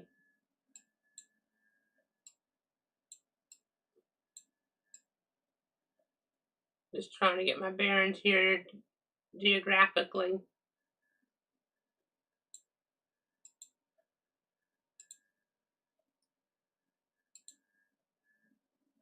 Okay, so we'll go back mile marker 210 on I-10 right now on the camera shot. Because, you know, here we do have the camera shot we can pop on in from time to time. Give you a little bit of a view. So again, I'm just kind of watching the progression of the vehicles. It is a little bit more backed up here. I'm not sure if that's just because of, you know, where we're at, again, with geography, or if there's actually maybe, you know, the conditions are so nasty. You see some folks with flashers on, so it may just be so nasty. It's kind of slowing things down here. This is a tad bit later than it was, you know. We were on here with some of these cameras a little while ago, but again, just continuing to watch the progression of things. Kind of a little bit nasty, you know, if not real nasty on the road. You see how some of these are kind of stopping almost, it seems like. Yeah, I tell you what, that one really slowing down. Maybe not stopping, but slowing down. By the way, the warning continues for Jefferson, the tornado warning, you know, that other area that we're watching. But let me go ahead and see if I can move away from this for a sec. I want to see if I can get a little bit further down the interstate with this. See if there's something to this. So that was 209.8. Again, I'm trying to do this on the fly, so it makes it difficult, but let's go to 210.2 then. Okay, so it definitely looks a little slower down that way. Okay, so you see here some of these cards. I mean, this is Florida 501. That's a pretty good visual here of what's happening right now.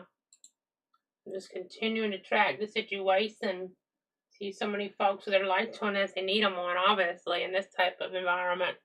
So again, just trying to let you guys know what we're dealing with as I continue to watch the temperature on Star to the east at 68 on my thermometer to see how the instability goes. You see how things can destabilize. So it'll be kind of interesting to watch everything. I'll watch it all here for you. Let me jump back on over them.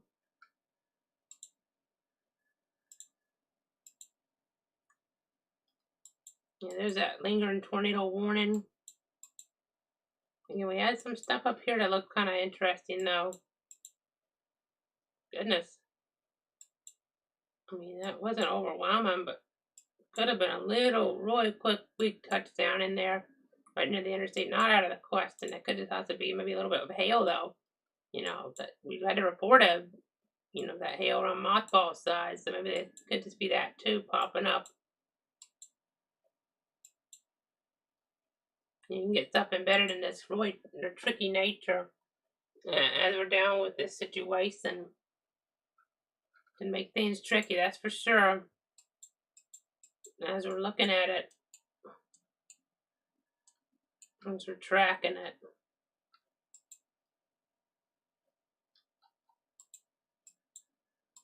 And I got another perspective right now. And we have some warnings in South and North Carolina as well. Watching some of that activity.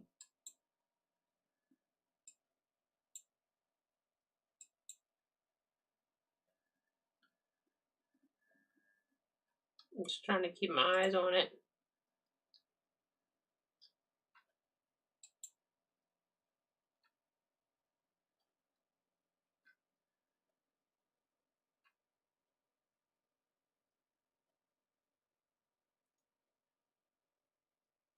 I'm going to go ahead and just keep looking at this here. I'm looking at a bunch of different things with the meteorology. Let me pull up our tornado safety tips here right now. I might kind of remind you guys of those. Of course, with that warning continuing in Jefferson County right now.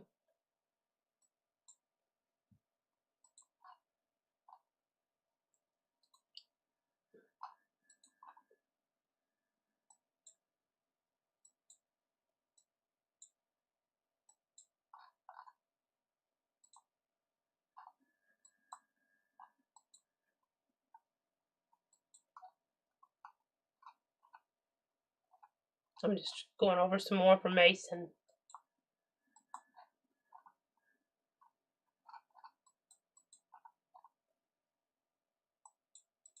I'm looking at some storms in South Carolina and the like right now too.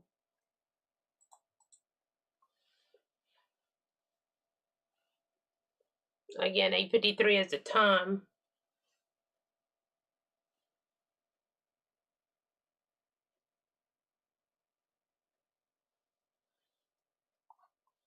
Again, the tornado warning continues Jefferson County.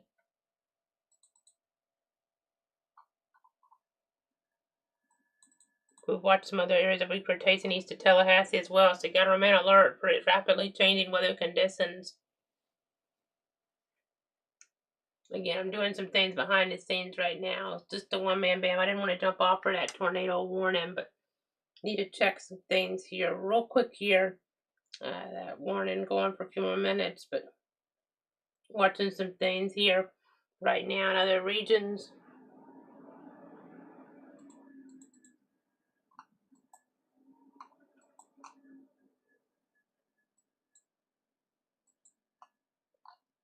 I know that activity in South and North Carolina kind of intriguing.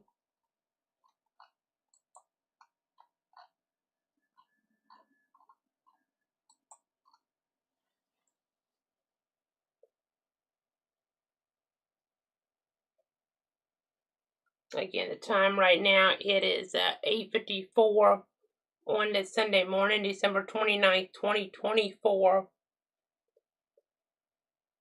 Again, just trying to give you all the latest.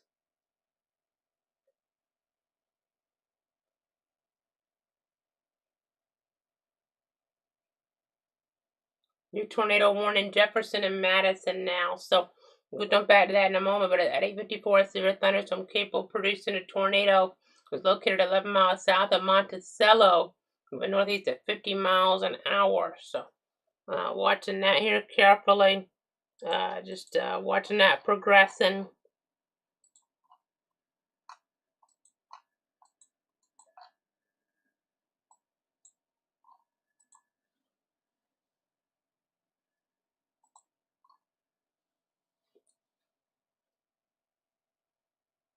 We're pretty busy here in the Weather Center, obviously.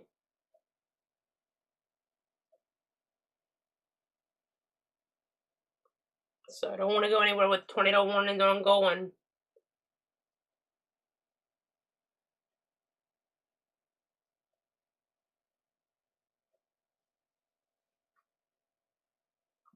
And some significant other advisories further downstream as well.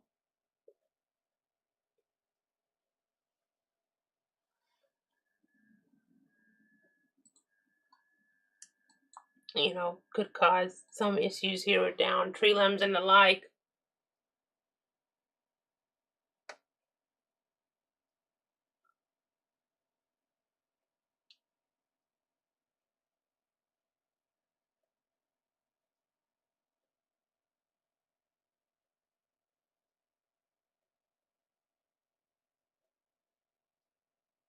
Just trying to watch everything here for you guys.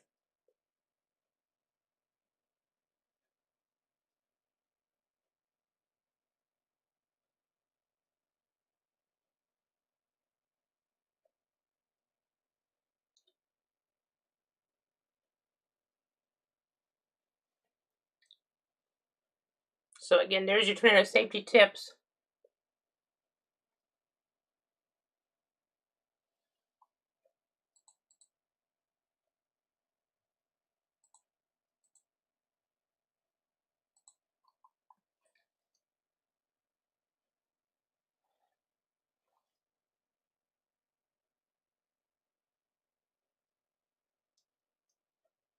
So just continuing along with the coverage right now. I'm gonna get back to our area here. It's that area that we were talking about in general with the tornado warning in play now. A new one popping on up. So make sure you're taking your tornado precautions, Jefferson and Madison.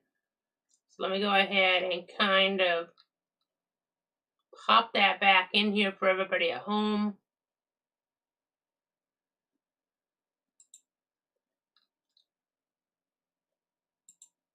Okay, so there's a new tornado warning. I know, trying to get a couple things situated behind the scenes. It's just a one-man band, so sorry. I sometimes can't talk too much as I gotta do a couple things here in the weather center with some of the different meteorology. But the tidal rotation now coming toward Lamont and Jefferson counties. You need to take your tornado precautions here. I'll see if we get some type of debris signature on this here pretty soon. I know this is south of I-10 right now, but again, a tornado warning in play around the Lamont area here as we're watching that progressing in Jefferson County. So let me go ahead and back that on up. Kind of back that on up. Yeah, you see that little kind of notch there. You see that little notch? Definitely some cause for concern here as we're looking at things this morning. This is a new tornado warning at 9:30. So the information at 8:54. Severe thunderstorm capable of producing a tornado is located 11 miles south of Monticello, moving northeast at 50 miles an hour. So central Jefferson County, northwestern Madison counties. So we're talking about some of these areas that include Greenville, Lamont, Wakena, Osceola, Capps, Nass, and Asheville underneath this tornado warning. So get into your room, away from windows right away here as we're kind of looking at this situation. Again, just go ahead and take those precautions here as we're kind of dealing with things. Again, tornado detected using the Doppler radar right now. So again, that's something you have to be mindful of. You definitely have to be mindful of that as we have these local warnings.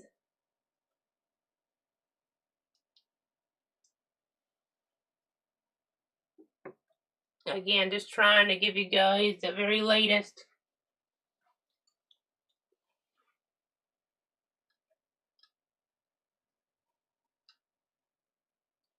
Let me go ahead and check on over toward another mode here again. Tornado warning continues to 9:30. Rotation on the monitor. I'd hate to see, a debris signature, but not out of the question here. That broke up a little on that latest scan that just come on out. That's some good news. And definitely watching these, conditions as it deteriorate towards some of the different communities this morning. So we have the one local tornado warning, and there's two more up toward the Carolina region, but gotta watch all these, along this line. This is nasty here. Any of this could start to divert some more, prompting, tornado warning for like Perry, something somewhere in that region. Again, just trying to monitor all that, trying to let you guys know about what's going on there. I know we've been alluding to it up in the Carolinas. I know, watching some of that just, overall, because pretty nasty stuff for them. And getting reports of some stronger gusts here at points as this moves on in. This radar isn't doing it justice compared to the Greenville-Spartanburg radar. That's what Roy tells the story. This kind of gets up towards Charlotte here. I mean, Mecklenburg County, underneath the severe thunderstorm warning here until 10:15, and then there is the south, until 9:30 or so, underneath the severe thunderstorm warning. So some nasty weather coming on in. Just continuing to track all this here. Again, this is some really organized activity. Granted, we haven't had a whole bunch of reports further west, but if you get that destabilization, you can get this stuff to be, surface based here and cause problems. So we have a tornado warning continuing for Jefferson and Madison until 9:30 this morning. So just continuing to watch this rotation there around Lamont. Again, you have the winds. We're looking at the red. So you see the Tallahassee radar. I'm going to zoom out a little bit more. So you have these the winds kind of going away from that, but in the greens indicate winds going toward. So again, we'll just have to see how that kind of evolves on us. Again, these are some nasty winds headed toward Perry, potentially. Granted, they may be more aloft and not getting down toward the surface. That's a limiting factor this time of year, but sometimes things, whether the winds from straight line concerns or from a tornado, sometimes all of a sudden in this pattern, it just get down to the surface and cause problems. So you have to be really mindful of that. You have to be really dealing with that. Again, just checking things out there around Lamont in Jefferson County. You can kind of see what we're dealing with there. Just trying to keep you informed. Again, we're just going to keep checking everything here. I've been really sticking with this with these tornado warnings. So there's Lamont. There's our tornado warning, the possible circulation right there around, looks like County Road 257. So again, just kind of keep on tracking that. Just have to keep on tracking that as the time goes by. Again, if you're watching further east, we're going to have to be monitoring things later on this morning because there is a tornado watch here in play until now 3 o'clock this afternoon. Granted, it may not last that long to threat for everybody, but Stark, Gainesville, Jacksonville, St. Augustine underneath a tornado watch, among other locations, until 3 o'clock here. That means we're watching for these potential adverse weather conditions in this overall meteorological pattern. So, again, watching this corridor here with the storminess, we're not going to have as much of this down toward like Central Florida, for instance. So kind of, the path of all this is a little bit further north, but we can help our drought concerns here to some degree. So that's some good news as we're, looking ahead here in the timeline. We want those storms that, the severe weather, you get the heavy rainfall, only a lightning strike or two would be all, maybe you really want to see, because if you have more than that, that increases your chance here for wildfire. I mean, you don't want any lightning, to be quite honest, but sometimes it's not going to be too strong in a lot of these patterns unless you're starting to get a little bit of convection, but too much of that, then you get severe weather, you get other hazards, and in that type of realm. But again, just continuing to track all this here in the eastern Big Bend region right now. We're watching that severe thunderstorm warning for periods. It's not a tornado warning right now, though, for those folks. But a severe thunderstorm warning in play.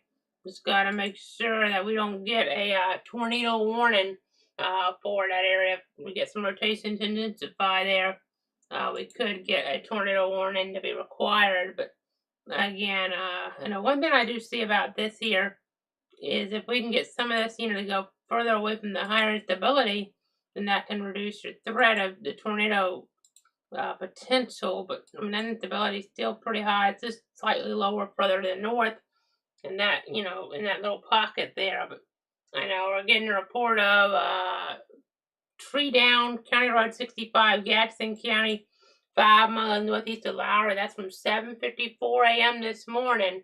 So again, that information coming on in there from the 911 call center. So tree down on County Road 65 in Gaston County. So again, it's indicative of some of those winds that can cause some hazard. I mean, even a tree just falling on a home or something like that can be problematic here. Can definitely be problematic here in this type of circumstance. You just have to be watchful. You just have to be paying attention because of the overall conditions here. Uh, you just kind of have to be just really wondering, exactly what's going on here because, one tree, that's all it takes to cause big problems sometimes, sadly. But again, just continuing to give you guys the latest. Again, let's pull up the tornado safety tips yet again. I know we repeat ourselves a lot when we're on like this, but we just kind of have to sometimes as we're looking at things here, as we're kind of tracking, as we're kind of looking at the latest information. I know we're in alert mode to protect you, your friends, and your family here. I'm just trying to keep everybody up to date. So much going on, obviously.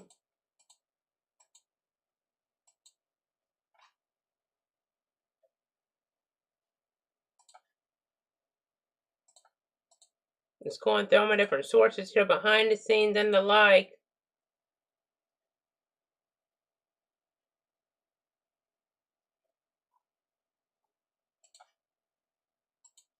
Again, it's always our policy to be on here. We have tornado warnings moving through any of the 62 counties. I mean, most folks, in the meteorology enterprise really kind of follow along with that type of way of thinking here as well.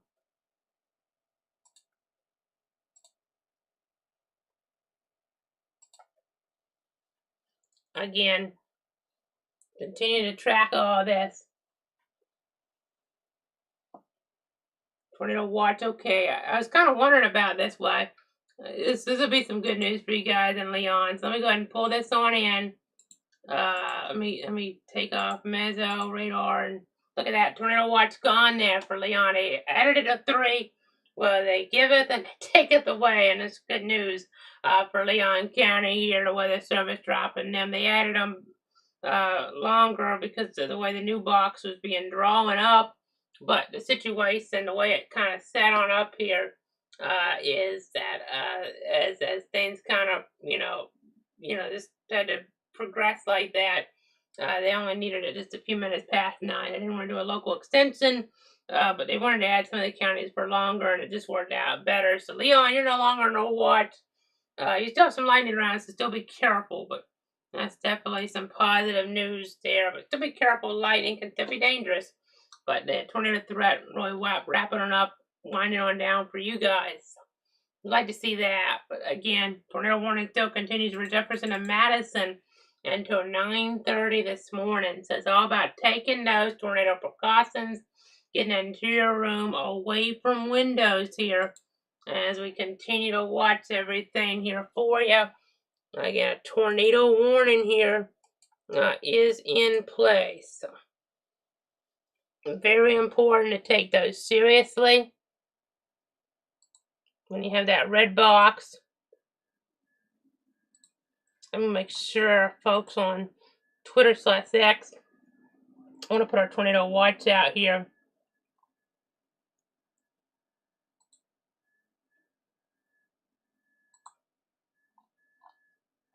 Just to kind of, well, actually, maybe I shouldn't put it out because I've already trimmed it back, so. Okay, yeah, it's kind of weird how quickly I got trimmed back, so I won't put it out actually because then, that kind of already be wrong at this point, but I'll double check how they drew it up on here, but I'm pretty sure. Yeah, they've already trimmed it back, so I don't want to do that.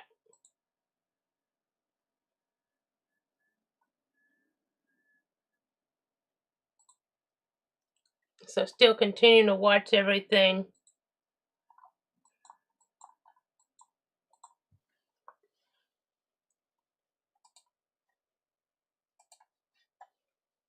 Again, just trying to watch everything progress here.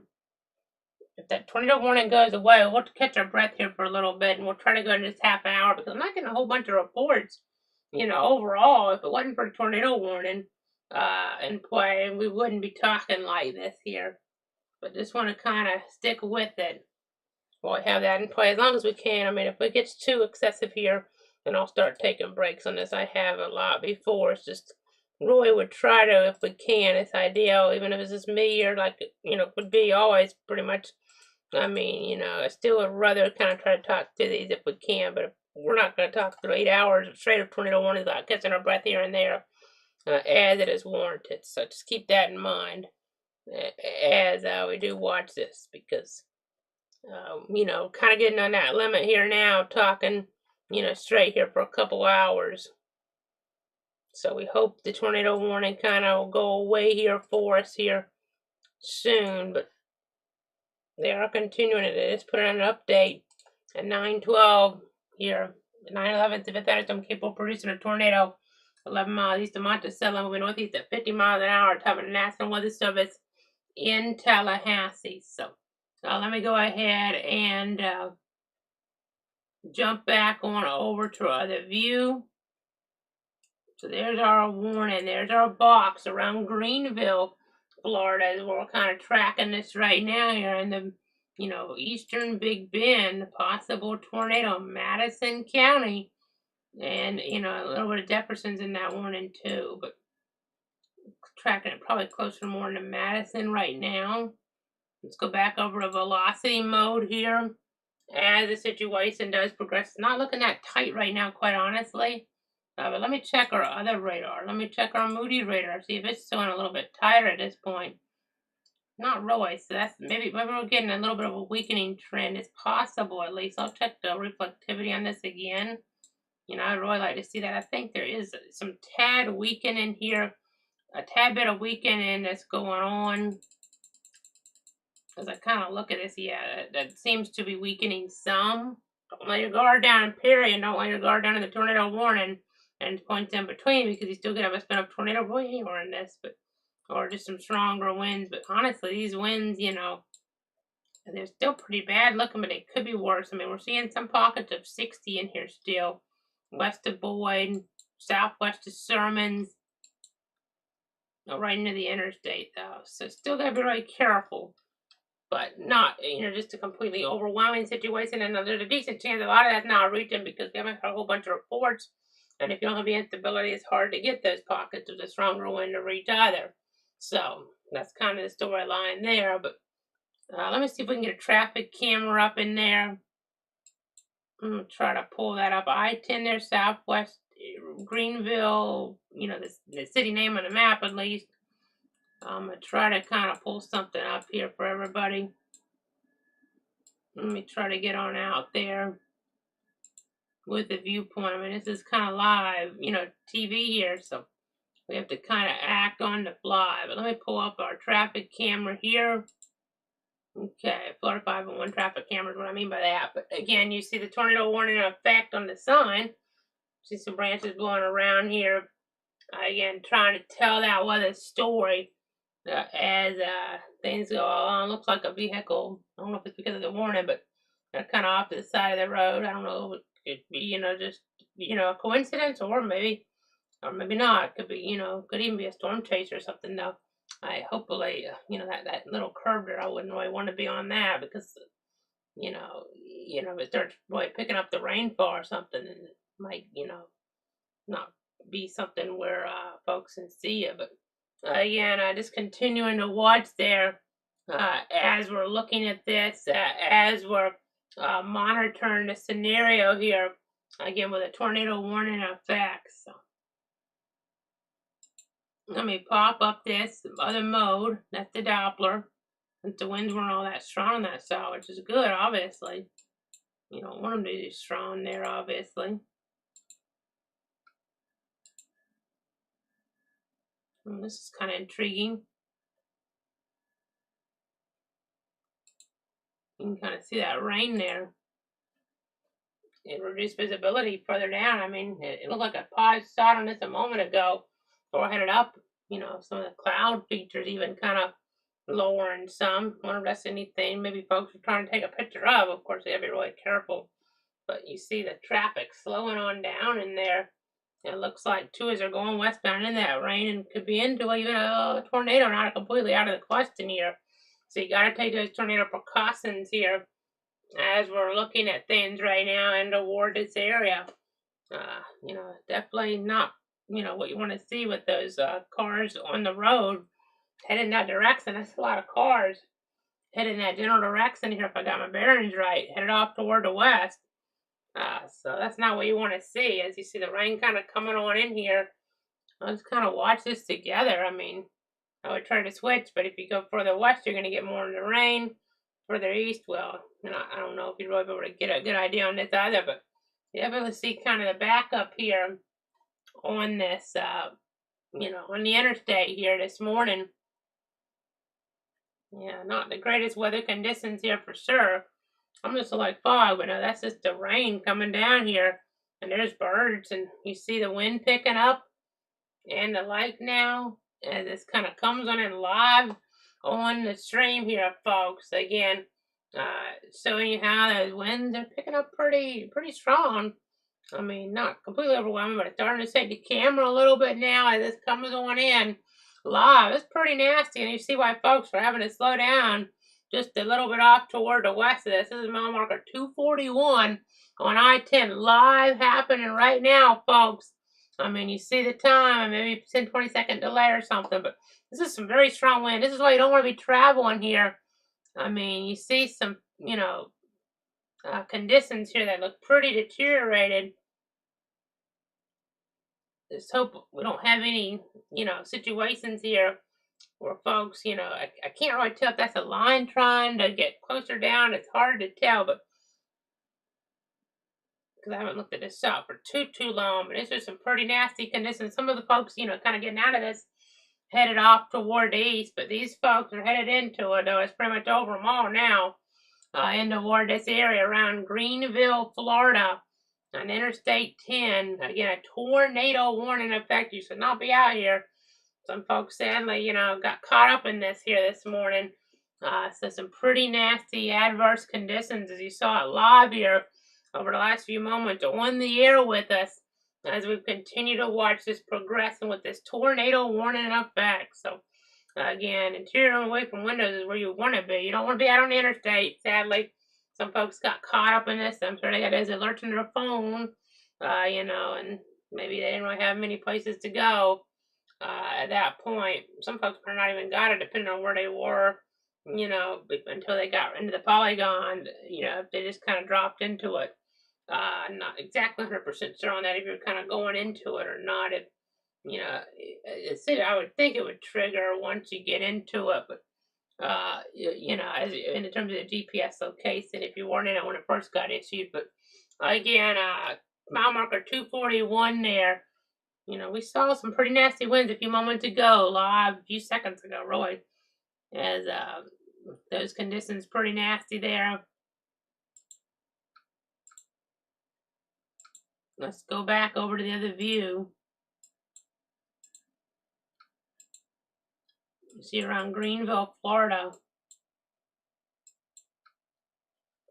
Again, you also see Perry, some pretty heavy downpours there, gusty winds moving on through. We don't have cameras there, I don't think. I say that, but we've had so many hurricanes down, and there may actually be some now that we can go to live still in our coverage. Yeah, there are. We used to not. All these years we've had, our tornado coverage, and now 3 hurricanes here the last 2 years. There's some live cameras we can go to. So let's go ahead and go to Hampton Springs camera right now. Florida 511. And they're still recovering from Hurricane Helene in toward this area, and Idalia for that matter. But you see some of these nasty conditions around Perry. I mean, so the wet roads, and maybe you had some gusty winds, even, gustier winds here just a few moments ago before we even got this shot up. So again, not what you want to see. It's pretty nasty out there. US 1998 Hampton Springs Avenue in Perry in Taylor County. So You see some folks there trying to brave the elements, but again, some nasty conditions there in toward Perry right now. Again, that's one vantage point we can give you. Let me see if there's any others I want to pop up with this live on the air.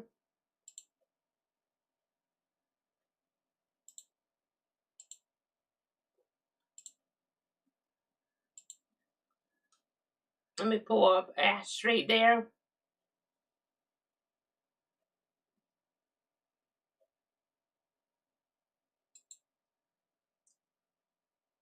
This US 1998 Ash Street there. So again, trying to give you guys that viewpoint. Taylor County.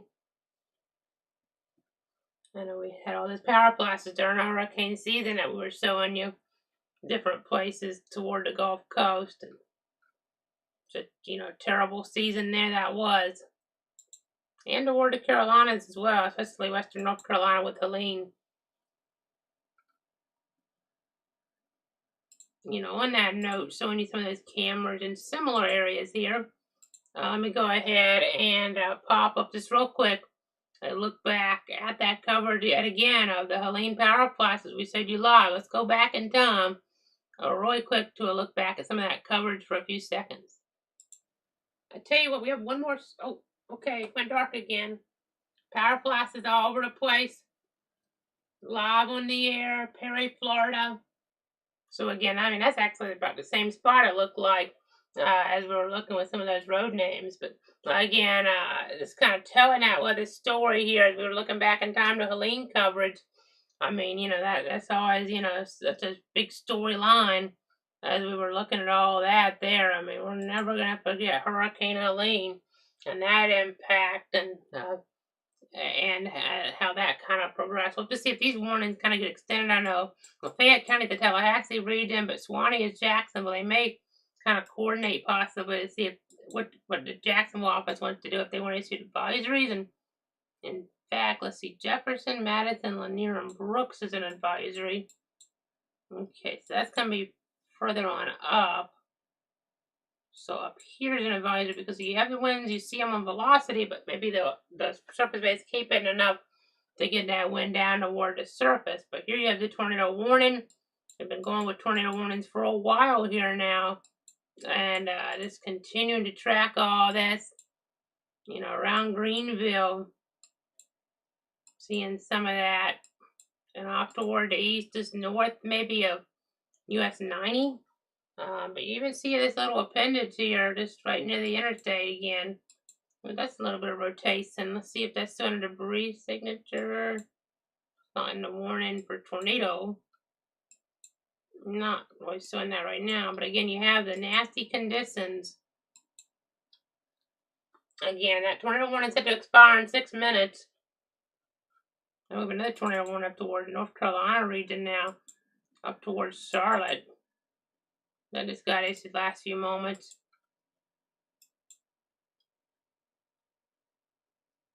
And I have to go to that terminal radar for them because they don't have the right, really, in some ways, radar coverage. But let's go back down to this mode here. Again, we're watching some wind enhancement. This stuff can pop up and rotate so quickly. Gotta be really careful. You gotta be really mindful. Let's pop the tips up again. There you go. Again, make sure you're taking the precautions. Always important to do that. Trying to keep you up to date. Really important. We're live on different platforms there. Let me remind you guys. And that's probably not the best thing to put it on, but it cuts a little bit of our information off. But I'll just leave that up for a second. Facebook there, Twitter, /X, YouTube, Twitch, cloudweather.com. Kind of tells a story.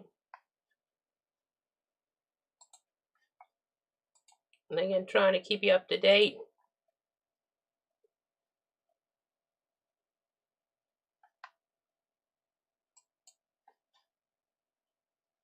9:26 is the time on this Sunday morning. This December 29th, 2024.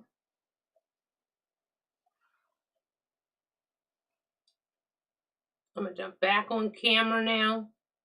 Now this stream has been going a couple hours, and we had tornado warnings for most of the time. We had stuff to the west, that was having trouble getting in our area, but it finally did, and it's been, getting warning after warning with it. I don't see, tons of damage reports coming in though, which is good.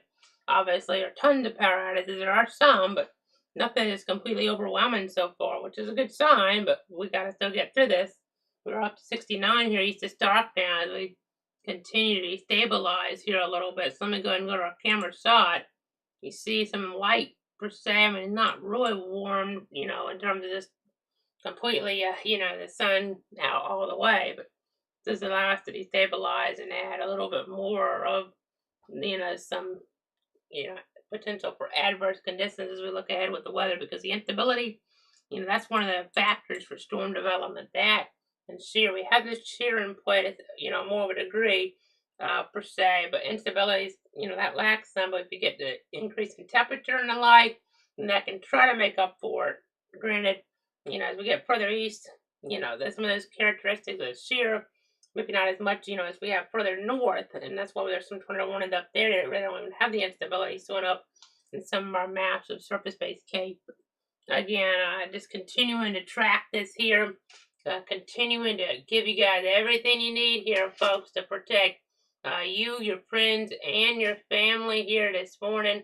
It's very important just to do that. I mean, we always want to keep you guys up to date. Let me go ahead and pull up those counties again. Tornado warning for Jefferson and Madison right now. Again, just trying to keep you up to date there. Again, we're really trying to make sure you guys know exactly what's going on here in that overall pattern. Just trying to make sure you guys have all that information at your disposal here. We've been talking for a long time. This warning is set to expire in a minute. I really hope this tornado warning does. The severe thunderstorm warning is set to expire in 15 minutes. But that tornado warning, if that goes, we'll kind of wrap, get the string going, of course. Severe thunderstorm warning, tornado watch is in play. Well, one watch now until 3. But again, I want to try to catch our breath because we've really been talking a while. And, we've had a bunch of these tornado warnings that we haven't had so far, that much damage locally that I've seen. Granted, when you're on the air like this, it makes things a little bit harder to know exactly what is happening in terms of maybe confirmation. But so far, the information doesn't look too bad. But again, just continuing to give you the very latest here as we approach 9:30. I know, looking at PowerOutage.us map, Mississippi has 64,000 or so customers out as we look, back thinking about last night.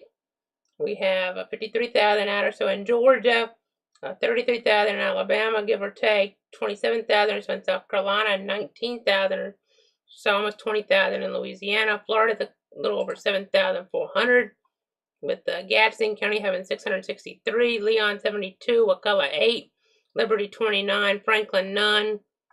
Maybe a little higher than that, as the new data comes in, but those aren't overwhelming for our area in Georgia. PowerOutage.us has Decatur County at 213 customers out, even if we didn't have that instability to get the warnings.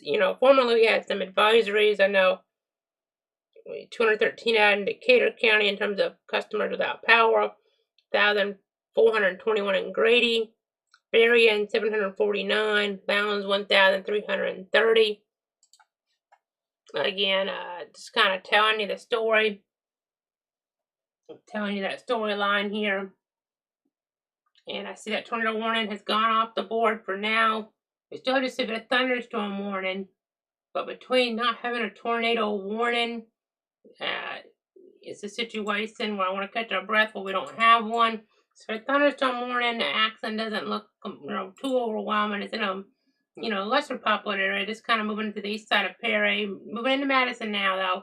So be careful, and we'll have to see how this gets taken care of by the Jacksonville office as we look ahead into where the timeline. I know that Austin not under a warning right now. There's an advisory up there, but still some pretty strong winds, maybe to 50 miles an hour. So we're gonna take a break, catch our breath. I see new advisory now for coastal Dixie, coastal Taylor, coastal those zones, and then inland Dixie, inland Taylor, Lafayette, Madison, the 50-mile-an-hour winds until 10. That makes me think then that we're going more advisories for right now.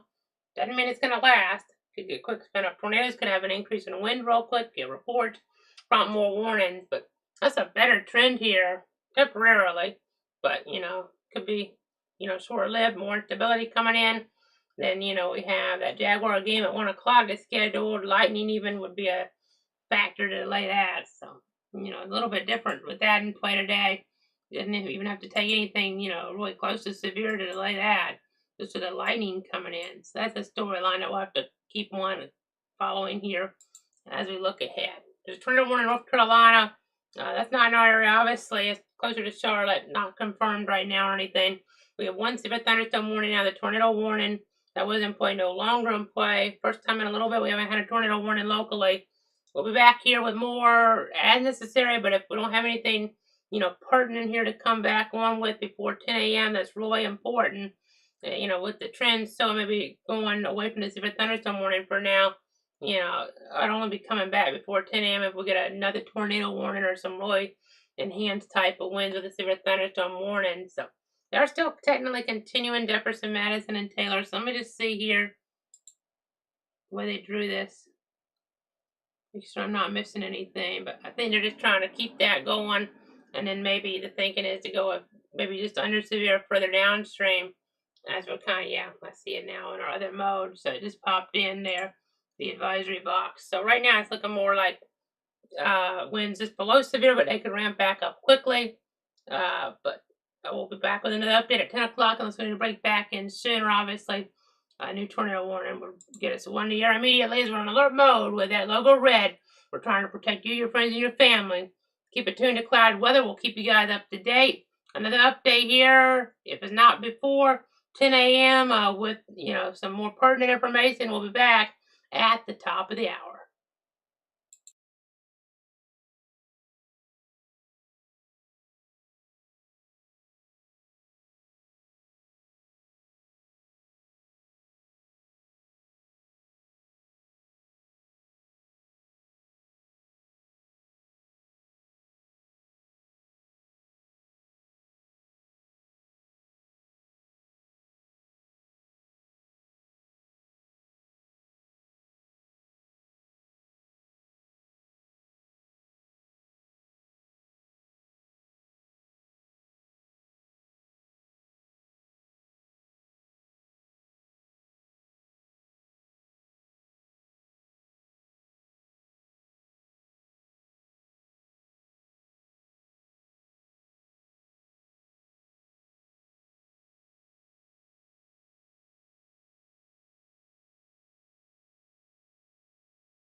This is a Clouds weather alert.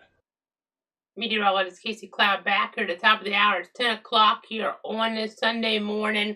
This December 29th, 2024. I know we don't have any active warnings right now in terms of severe thunderstorm or tornado. There are some marine warnings for those marine interests, but locally there's no severe tornado warnings. We do have some toward the Carolinas, but as we're looking here, we're to significant weather advisories right now. It doesn't mean that things couldn't ramp back up to and that we couldn't get some more severe thunderstorm and or tornado warnings.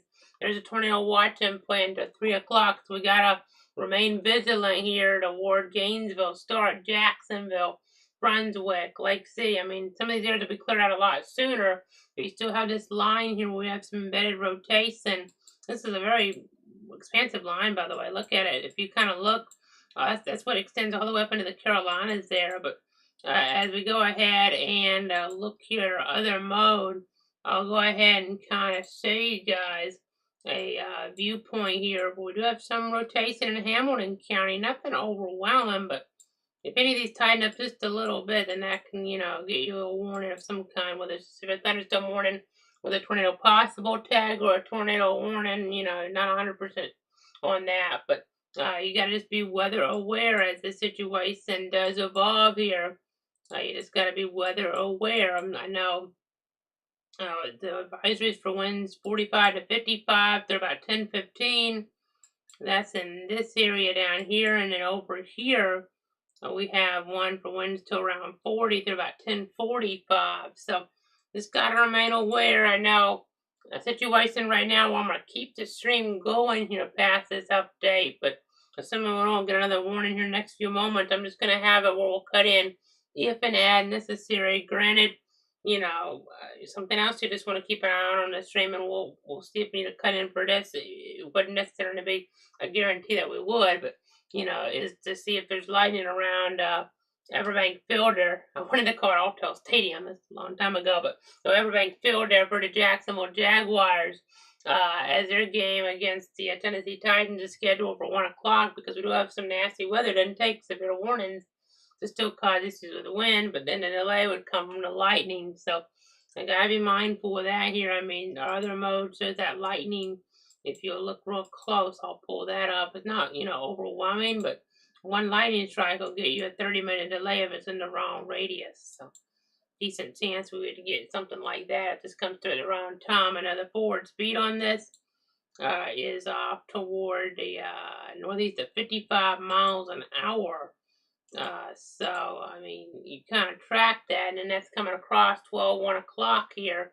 So that's cause for concern as we're kind of looking at things here with this. But no active warnings right now, which is good, but it's still a pretty volatile line as we're continuing to track this. So you see, you have some of that light there. I know this over desert sun, but we're up to 70 here. So some destabilization, so we still could get more warnings, even though things look a little weaker right now. And we're going to go away from the half-hour update. There's always a chance, if we really get busy with the warnings, then we even just continue some half-hour updates after that if we get a little low again. Or we might this might be the last update. If, we don't get any more warnings, we'll just have the radar going for a while. And then after this accident gets, toward the coastal waters, per se, the main concern, and maybe we can cut the stream here, after things look a little bit better, maybe around Jacksonville and the like. So that's kind of the story right now. It's 10:04 a.m. Live Oak about to get some gusty weather, not officially severe anymore at the moment, though. Mayo's getting into it right now. It would seem Fargo and Folkestone, we're watching those areas. Brunswick, winds maybe a little less in Georgia because of lack of instability, but again, just continuing to watch the progress. I mean, you see how the instability kind of lacks even in some of the North Florida zones. I mean, you have to get down to Central Florida, where we're not going to have at that point, maybe as much in the way of some of the other parameters come into play with this as we look ahead. So we'll have to watch. But the tornado watch goes from Gainesville north, and you see how expansive that is. I mean, you see the tornado warnings in the Carolinas here as well. So definitely impactful there as we're looking at things. I do have some different reports that have come in last little bit. I see Dallin Park just had a gust there at 950 to 51 miles an hour in Swanee County, that area there, the Swanee Advent Christian Village Mesonet Station. And then also reported a little while ago, Jefferson County, 2 pine trees downed at East Caps Highway and South Barbary Hill Road, I believe it is there. That's the information I'm seeing. I'm gonna back this up a little bit. It's blocking some traffic lanes, and even earlier, I know it kind of jumps on us, and I didn't mean it to jump like that. But let me go forward then.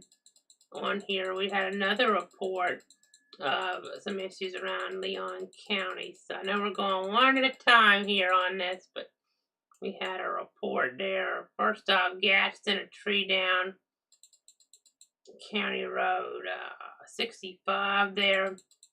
But then in Leon County, you see this report popping up, a power line down actually at Tram Road.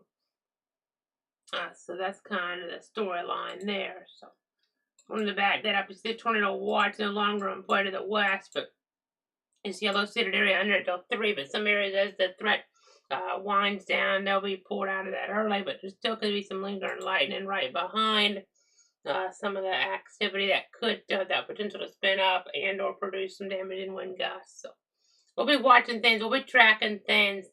I know our next formal update will be late tomorrow into Tuesday. That'll be the formal update for the week and the holiday schedule on the different platforms. And we're keeping this stream going. We're not, going anywhere in terms of me being on standby in case we need to cut back in.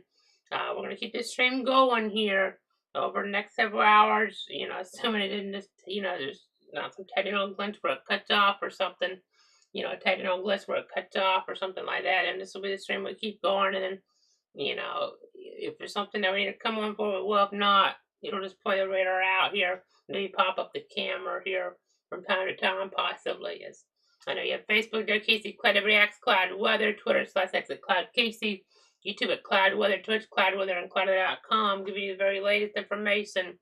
I very well could get more warnings, and we kind of come back, where we were here having to do the coverage, but with no warnings in play, we're going to keep this stream going with the tornado watch. We're watching for those conditions that, could be favorable for tornadic development in and close to the watch area here.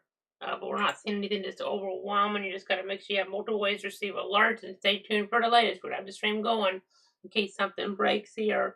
Tornado warning, of course, we're on for any of them in the 62 counties. So for thunderstorm warnings, those, we'll play by ear. But with the stream going, the plan is to cut back in for those here to give you cover to those that, as those potentially come on out. So that's the storyline here.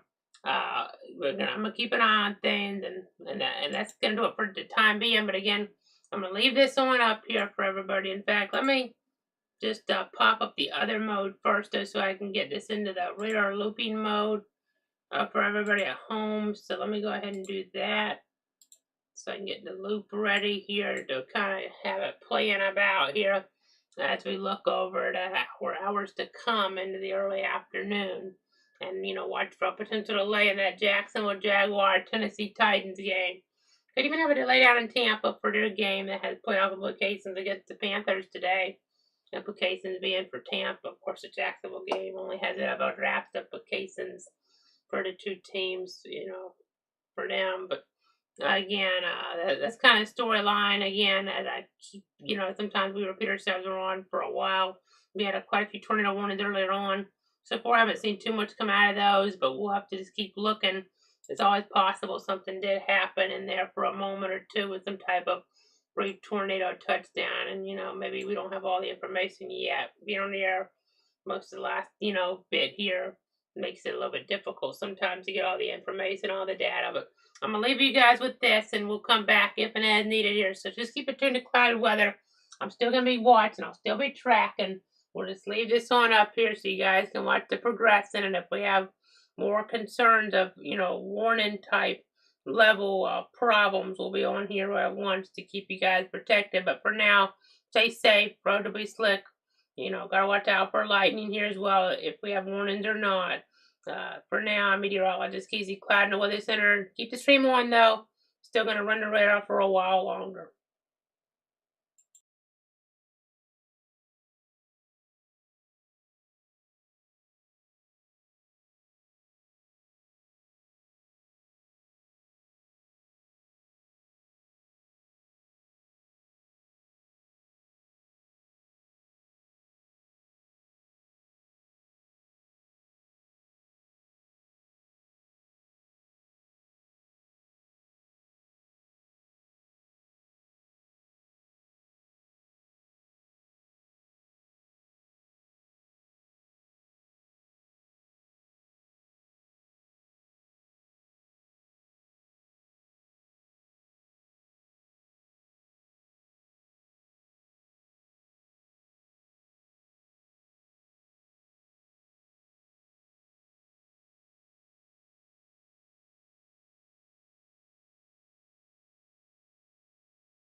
Meteorologist Casey Cloud here in the Weather Center. I thought I'd just turn my mic on here for a minute as we're getting some of the nasty weather coming across Stark. We haven't had any warnings since we were on earlier on here this morning. We had all those polygons popping up. Just a tornado watch in play at this point, and significant weather advisory. But we're watching it here. You see our camera looking back into it. We're starting to get the rain to come down right now. Just had a little bit of gusty winds coming on through. Looks like on our anemometer here, reading, okay, it just went even higher now, 22 miles an hour. So it was a little lower than that. But let me take this full then.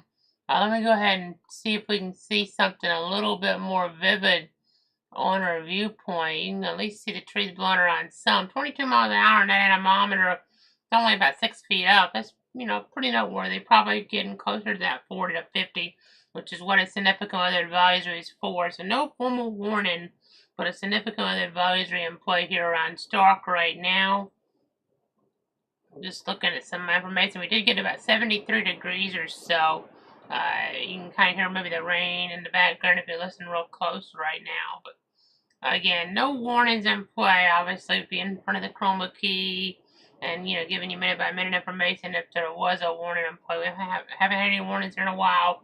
There's a tornado watch in play. We're just watching to make sure we don't have any circulations get too crazy on us here as the situation does progress. You can see that window right now on the view.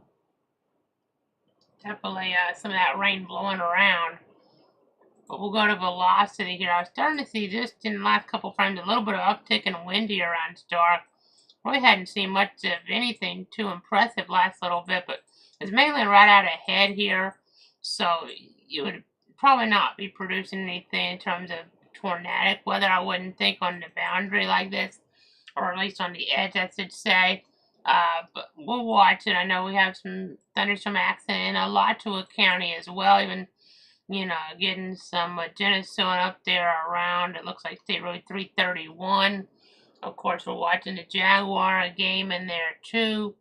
That'll be scheduled to kick off there at 1 o'clock. This, if there's any light in this, that could kind of push things back some now. So I'm going to keep the stream going. I just thought I'd pop in for a minute in case you guys were watching, wondering what was going on here, just monitoring things in the Weather Center. Getting still gusts pretty high. Let me jump back to the camera. 16, 14 miles an hour. That's pretty high here for 6 feet up. Really extrapolate that out. We're talking about 30, 40 mile an hour type of winds here. Maybe even 50 in some spots. The advisory, again, not a warning. That's why we're, treating this like we are, not too seriously. We still have the stream going to the tornado watch, but advisories for winds to 50, that really doesn't cause many power outages. Generally at 60s when you really have the issues arise, the threshold and the difference there, doesn't sound like a lot, but it can be pretty significant there in terms of like damage and the like. So again, in the tornado watch in play, we don't have any active warnings here. We have marine warnings, and a significant weather advisory in the tornado watch, but no severe thunderstorm warnings or tornado warnings locally. There is one in North Carolina, Alamance and Orange counties up there in the state of North Carolina in this pattern. But again, you can kind of see it's pretty nasty out there right now. Trees blowing around, no warnings. Again, I just thought I'd pop in here for a moment in case you guys were curious here on what was going on, since we did have this kind of coming across.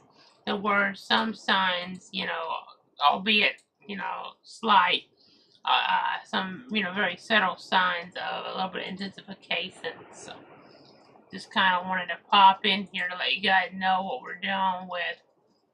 I know the Storm Prediction Center is sending out a discussion here about things. You see that rain kind of blowing around multiple directions, I guess you could say, in some ways.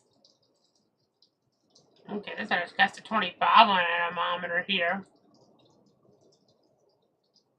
This had the gust of 25, which again, extrapolates out, because a lot of the measurements are taken higher up than 6 feet. So we're starting to see a little bit of, intensification in this accident. Maybe not a big deal for Bradford County, but some areas toward the coast, if we can get a little bit more of that, and it takes advantage of the shear of the storm action I'm talking about, then we could have to be on with a tornado warning or two, and or let's say a thunderstorm warning or two. So